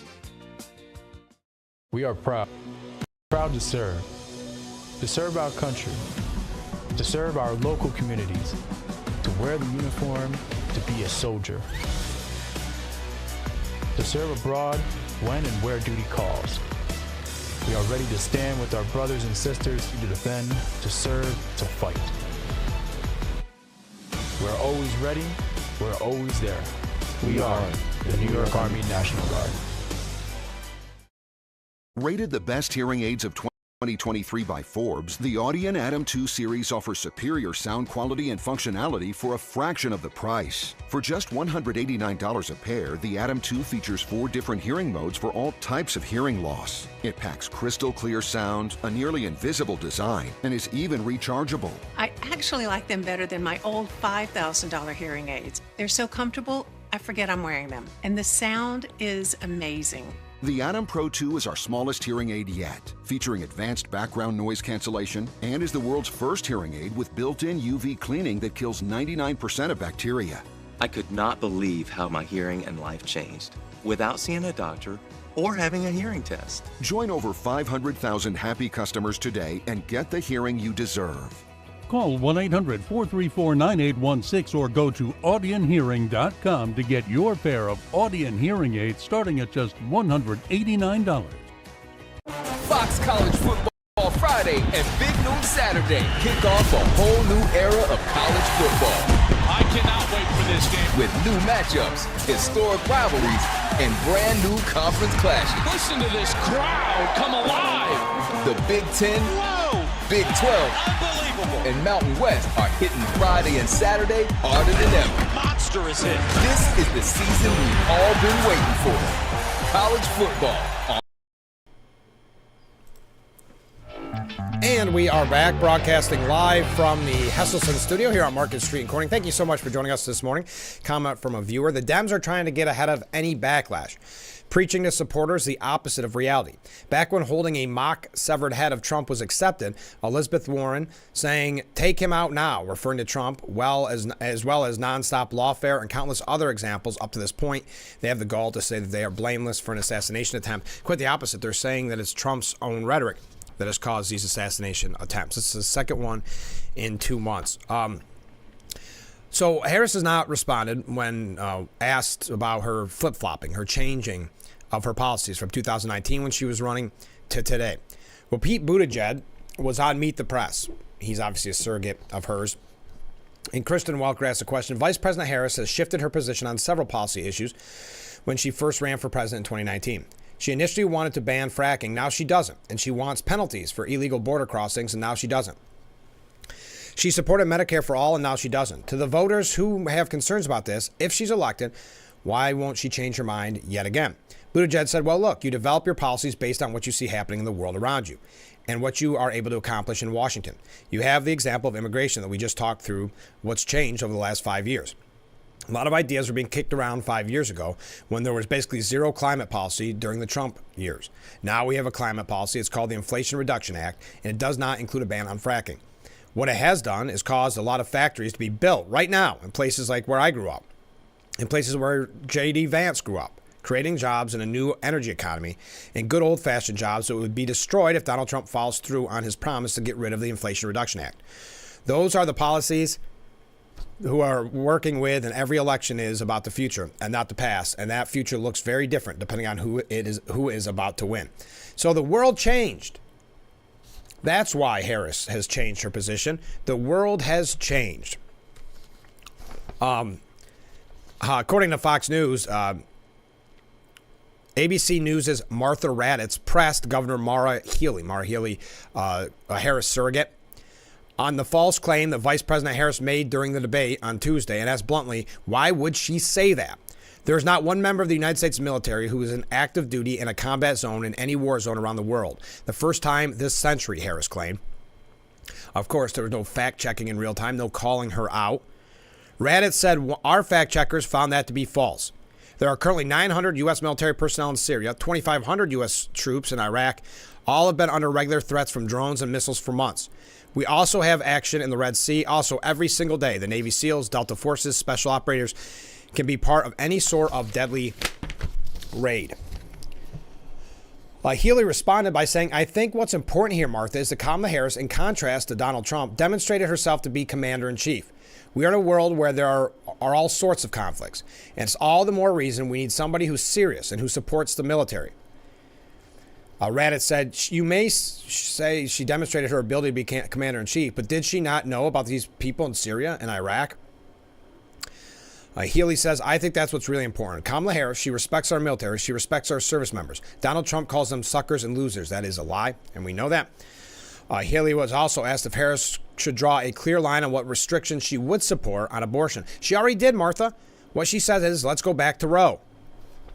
Now, CNN, they commented on several posts made by Kamala's Twitter account, whatever you want to call it now, over the last month, shared examples of Harris's team using false or misleading video editing and captioning to misrepresent statements made by Trump and his allies. The post had been called out by an X account by the name of Kamala Headquarter Lies, an anonymous page that works to hold the official Harris page accountable. An August 17th clip of Trump speaking at a Pennsylvania campaign rally was worded to make it seem like the Republican did not know where he was. Trump, would that be okay, North Carolina? He's in Pennsylvania, the Harris team captioned it. The same video was posted to the Kamala HQ Instagram account where it was captioned, Donald Trump is lost and confused. Anyway, I'm not going to go through all this. They're just outright lying, and it's gotten so bad that even CNN decided to call it out. The Harris campaign declined to comment on this post, said Daniel Dale from CNN. I'm not going to go through each one of these, but CNN is calling out numerous anti-Trump lives posted by Kamala Harris's campaign. Wow, you know it's getting bad. Oh, and did you see that Kamala had another weird accent change? She raised eyebrows after appearing to shift her accent once again during an address to the Congressional Black Caucus Foundation on Saturday night. I'm not going to try to do the imitation. She just changed yet again, brought on a mysterious accent, as some people said, when she got up on the stage. Kamala Harris brings out her new accent at the Congressional Black Caucus Foundation's 2024 Phoenix Awards dinner in Washington, D.C., said Trending Politics co-owner Colin Rugg. Kamala has brought out this new accent throughout the campaign at different times. Kamala, speaking in her fake accent, says, I'm not going to try to do it, but then cackled at the end. Last night, Kamala Harris revealed a new accent at the Black Caucus dinner. Despite a childhood in Berkeley, California, and Montreal, Canada, Kamala uses what she thinks is a Detroit accent, pardon me, a Southern accent, a French accent, and more, conservative influencer Steve Guest wrote. Kamala Harris is whatever you want her to be, depending on which audience she is talking to. She never makes a lot of sense, but I give her credit for being able to change her accent for so many different audiences. Now, we got to get another short break. Tim Walz, I guess, his wife, a little bit groan-worthy in her campaign speech. She used a sweeping hand gesture to say bye-bye and turn the page on former President Trump. It energized the Wisconsin audience, but introduced cringes elsewhere. Gwen Walz was slammed as the living embodiment of Trump derangement syndrome for a stump speech for her husband, Tim Walz. In the speech, Gwen Walz cited Harris's debate performance last week and how she repeatedly said the election is one... Well, it got cut off. Now you probably saw that debate the other night. Yeah, that was great. And what Kamala Harris told us we had to do, which was turn the page. Yeah, because we have something really exciting headed in our direction. But I kind of like it when she said this, turn the page. And that prompted her to pretend she was turning the page. Very cringeworthy. You know what else that looks like? Well, I'm not going to. She said, bye-bye, Donald Trump. We are turning the page. Critics quickly slammed Gwen Walz and her speech as cringe and, listen to this, and 1,000 times worse than Hillary Clinton. Wow, if you've not watched this, yikes. All right, we got to take a break. We're jumping around a lot here because I see that we only have about a half an hour left together. Oh, one quick thing, and I'm going to have an interview on this tomorrow on the program, but there's a really cool event coming up. I wonder what I did, which one it is. We're going to try something here. It may not work. We've got the, I didn't think it would work. The Alzheimer Walk is coming up at Watkins Glen International this Saturday at 4 p.m. It's not too late to register. If you want to donate to our team here, I don't know if I've mentioned this yet on the program because I know I've been talking so much about the Salvation Army. But if you'd like to participate, you can register right there. Or if you'd like to donate to our team, we're going to be walking. It's going to be me. If you remember Lisa and Sylvia, who've been on this program numerous times, well, Lisa's going to be a part of the team. We got Joe that works here. We got a nice little team forming. So if you want to donate, or if you want to participate. Now, this is why, well, we're doing it because it's such an amazing cause. But what a fun place to do a walk. We get to walk around Watkins Glen International on the 21st this Saturday. And by the way, anybody who watched the race yesterday, who made it out to the race, I hope you had a fun, safe time out there. But if you want to walk that track that you got to see yesterday on TV or in person, you can join there at the bottom of the screen. If you can't make it and you want to donate, you could donate to anybody, but we'd be grateful if you donated to Team Big Fox. All right, we're going to have an interview on that on the program tomorrow as well. We've got a lot of guests coming up. I want to thank Trey Calloway for being on the show earlier. He's got a new album coming out on the 27th called Wanted Man. All right, we got to take a short break. Stay with us. This is Frankly Speaking here on WYDC TV. Big Fox will be right back.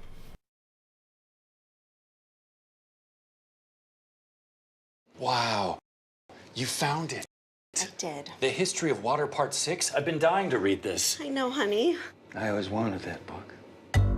At Culligan, we get that most people don't think about water like we do, and that's okay. You see, when we install one of our high-efficiency water softeners, we're thinking about hard water and limescale buildup, so you can just think about longer-lasting appliances and softer skin and hair. At Culligan, we think about your water, so you don't have to. Call today to schedule your free water test. Introducing a brand new kitchen appliance that does all the work for you. A hassle-free solution that sears food, stirs it, even shreds it in one pot that you can set, then forget about, and come back to delicious, perfectly prepared meals that cook up to 60% faster without having to do a thing, except enjoy a little extra free time. From the trusted brand Power Excel, there's the StirMax Multi-Cooker, the revolutionary new countertop appliance with a built-in auto stirrer that gives you the freedom of adding your favorite ingredients and walking away. No more stirring food. StirMax is the one-pot solution that does everything for you. The secret is the unique pot shape and groundbreaking StirMax technology that's automatically programmed to rotate the paddle clockwise, then counterclockwise to help prevent jams and food from burning while infusing flavor. Powerful enough to even shred food. With large 7.5 quart capacity and lightweight, attractive design, the entire pan goes right to the table. StirMax features 9 different cooking functions: saute, slow cook, cook stews or soups, keep warm, steam and boil, cook risotto or rice.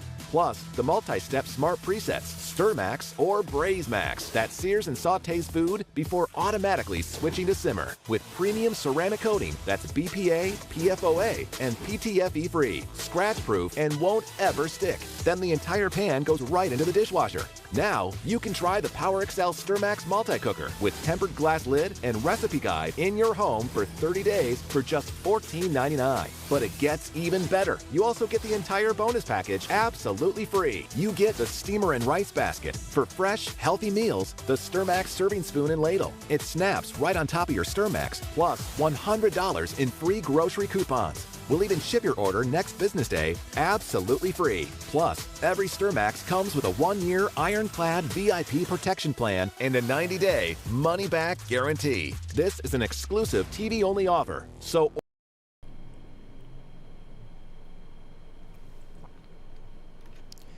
And we are back, broadcasting live from the Hesselson studio here on Market Street in Corning. I see your message here. I'm going to try to do it. What a week to come. Assassination attempt. The suspect hates Israel, and this shooter was originally from Greensboro, North Carolina, and he was in a 3-hour standoff there. Yep, we talked about that earlier on the show. And released. Trump does not have full security as a standing president gets that would change, but all this is to take your eyes off which is real. Houthis say Tel Aviv targeted with hypersonic missiles, IDF. Projectile fell apart in air after being hit by interceptor. Shrapnel lands in Ben Shemen Forest, nearby train station. A ballistic missile fired from Yemen. We give money to Iran to fire a nuclear missile soon, so World War III soon. No way can Harris handle World War III. Keep your eyes on Israel. All alone soon against the world. Wake up, America. Thank you very much. A different comment from a different viewer. When Trump speaks on left-wing media, they have subtitles scrolling underneath while he speaks that his rhetoric is not fact-check. I've seen that. Yet they don't apply that to themselves. Such double standards and spinning going on. Yes, if you look at it, they went out of their way knowing at the debate they would only be fact-checking Kamala Harris. Think about that. Did you hear? This is kind of interesting. Some, what do they call it? Palace drama.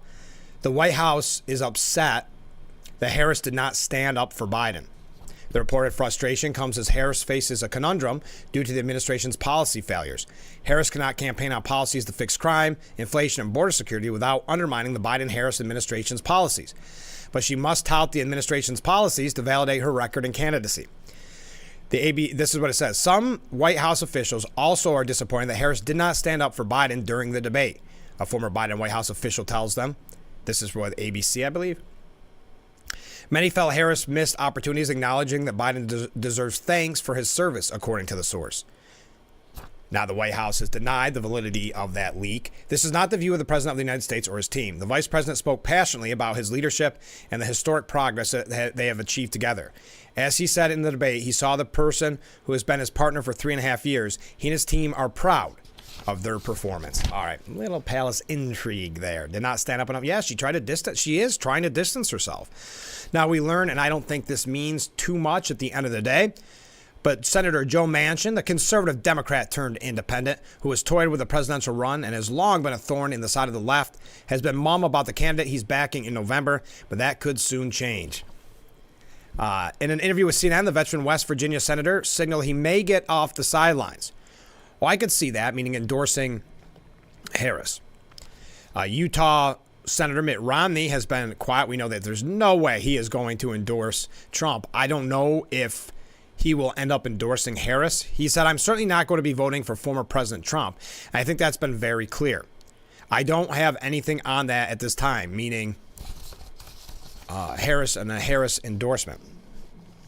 No surprise. And I don't think that means anything at the end of the day. Remember when Romney came out and gave that speech essentially telling you to vote for Hillary Clinton over Donald Trump? So it would come as no surprise if he gives another speech bad-mouthing Trump.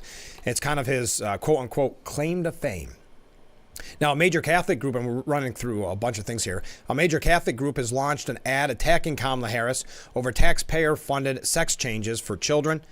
The ad, shared exclusively with the New York Post, cited Medicaid data that shows the number of sex change surgeries performed on children in each state.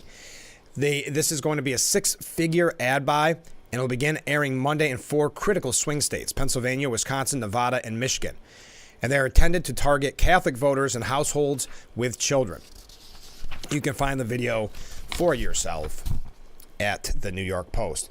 Now, they're going after, and this is what we said about the debate, and this is what was frustrating about the debate, because it's given them an opportunity to talk about the momentum that Harris is receiving, at the same time focusing on some of the rabbit holes that Trump went down. We talked about this extensively last week, and that's exactly, if you watched any coverage, is what's happening over the weekend and on this morning's show.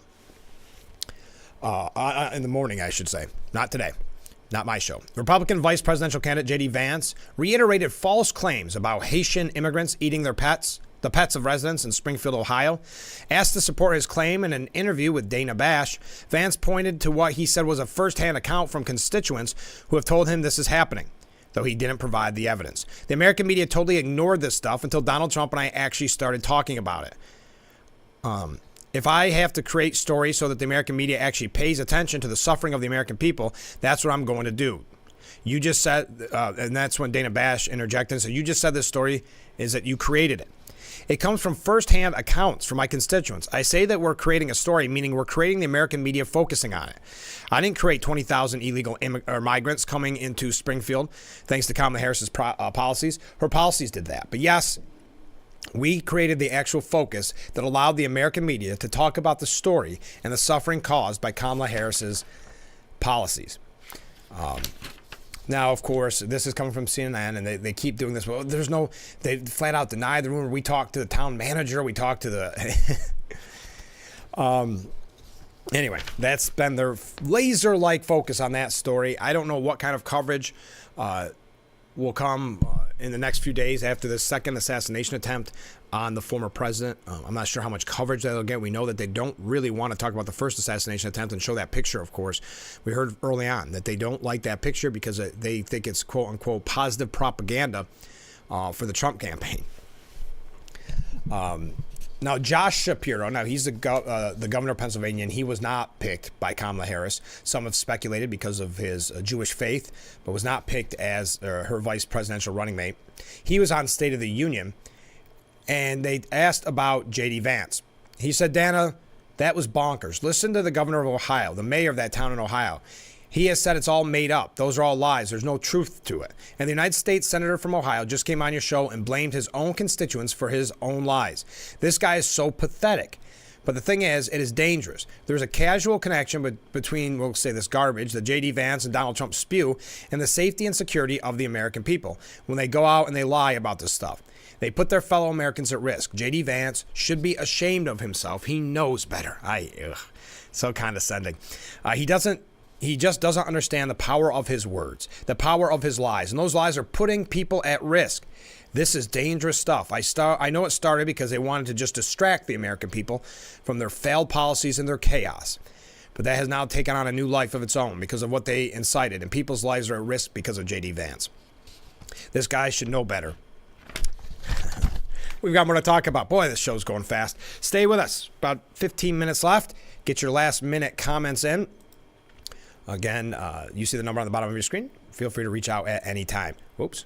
We'll be right back with Frankly Speaking here on WYDC TV. Big Fox, please stay with us.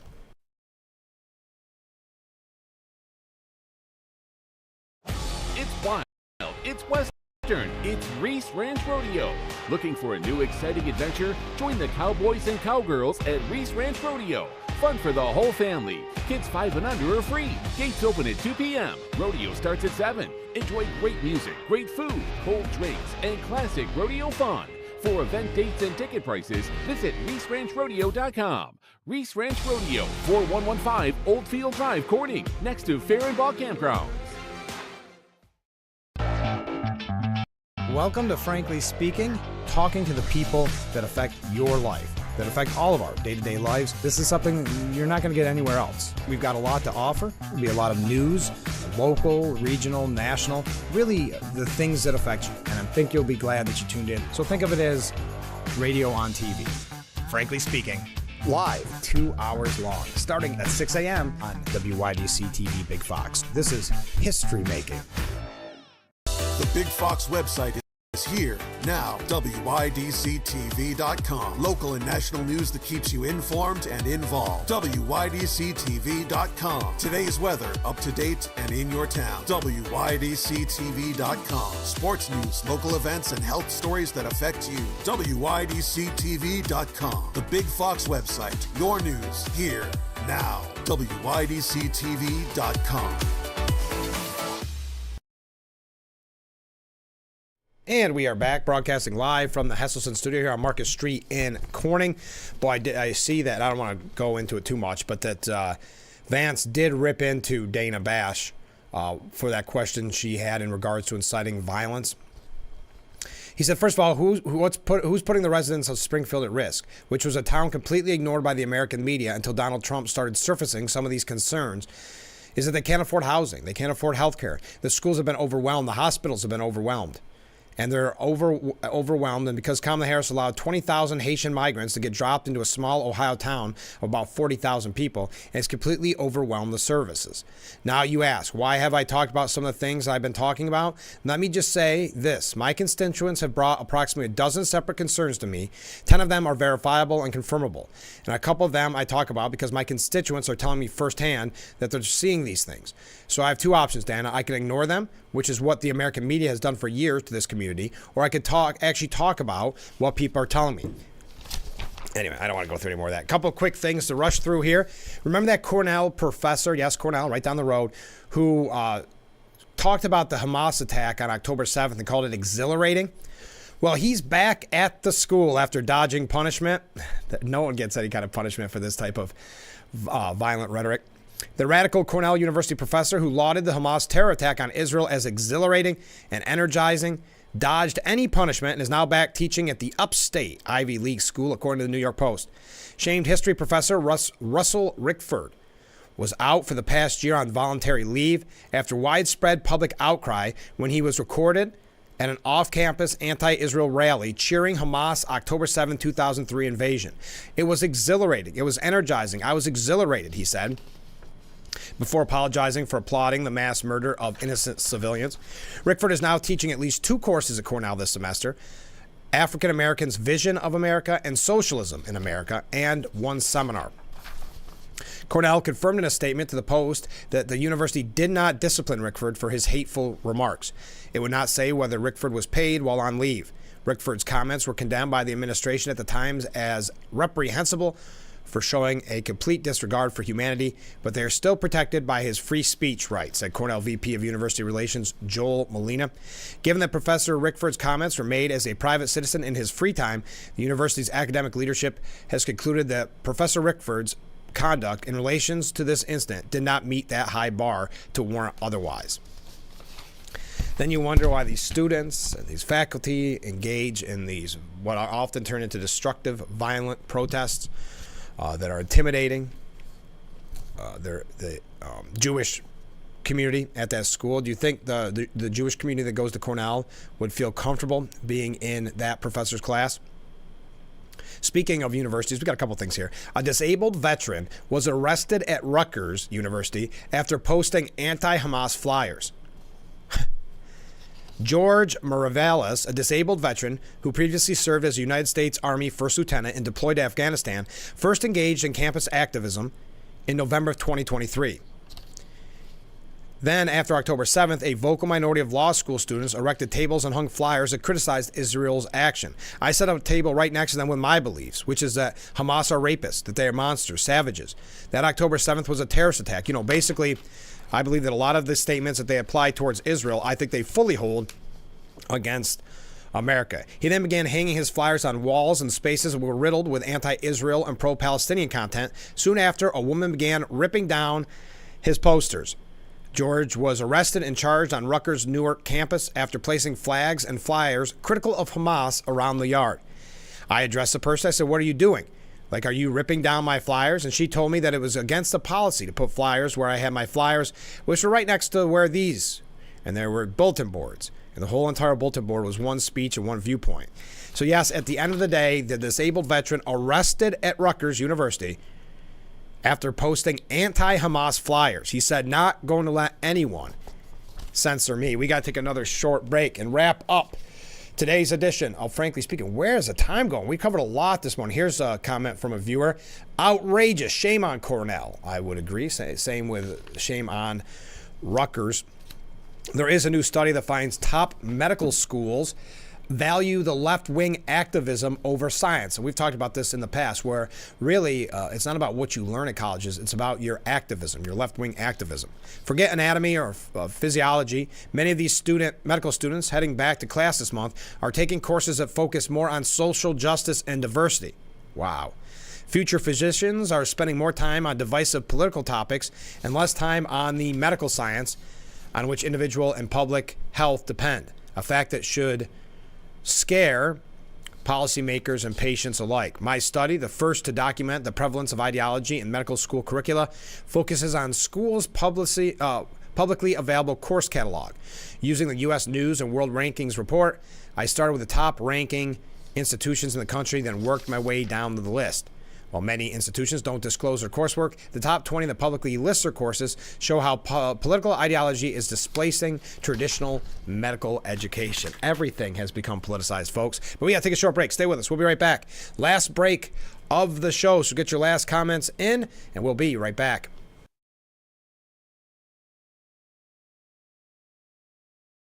What's up, guys? What I'm about to show you is going to change the way you shave your head forever. You can shave your head in 90 seconds or less. With no cuts or nicks. It's 100% waterproof. It even works in the shower. Introducing Remington's Balder Boss. With increased flex and 5 dual-track floating head design, get over 60% more head coverage for a faster, closer shave and skin-close results. No nicks, no scrapes. Fit in the palm of my hand, and the results were amazing. Shave in the shower or with any foam or gel. With Japanese-grade steel blades, plow through the thickest of hair. Anytime, anywhere. There's even a pop-up trimmer to complete your perfect groove. Now, you can try the Remington Balder Boss in your home for 30 days for just $14.99. Complete with a 5-year limited warranty and 100% satisfaction guarantee. You can also get our ear, nose, and brow trimmer free. Just pay separate processing and handling. Give it a try.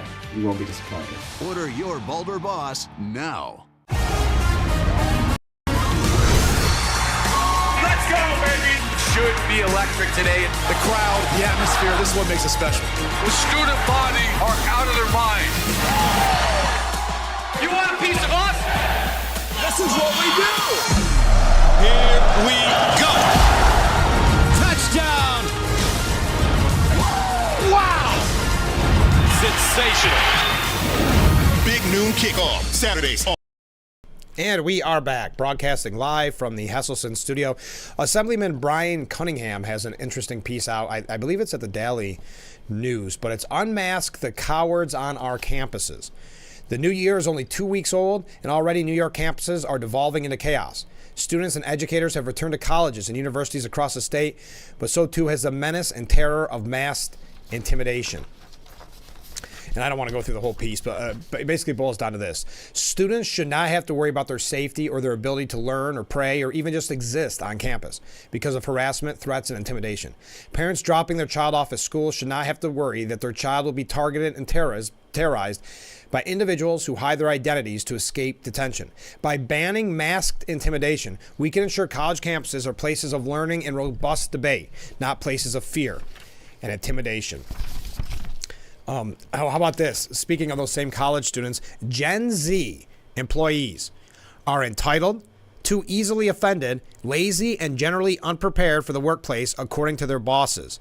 The dismal assessment of workers born between 1996 and 2010 comes in a poll of 966 business leaders across the country taken last month by the online education magazine Intelligent.com.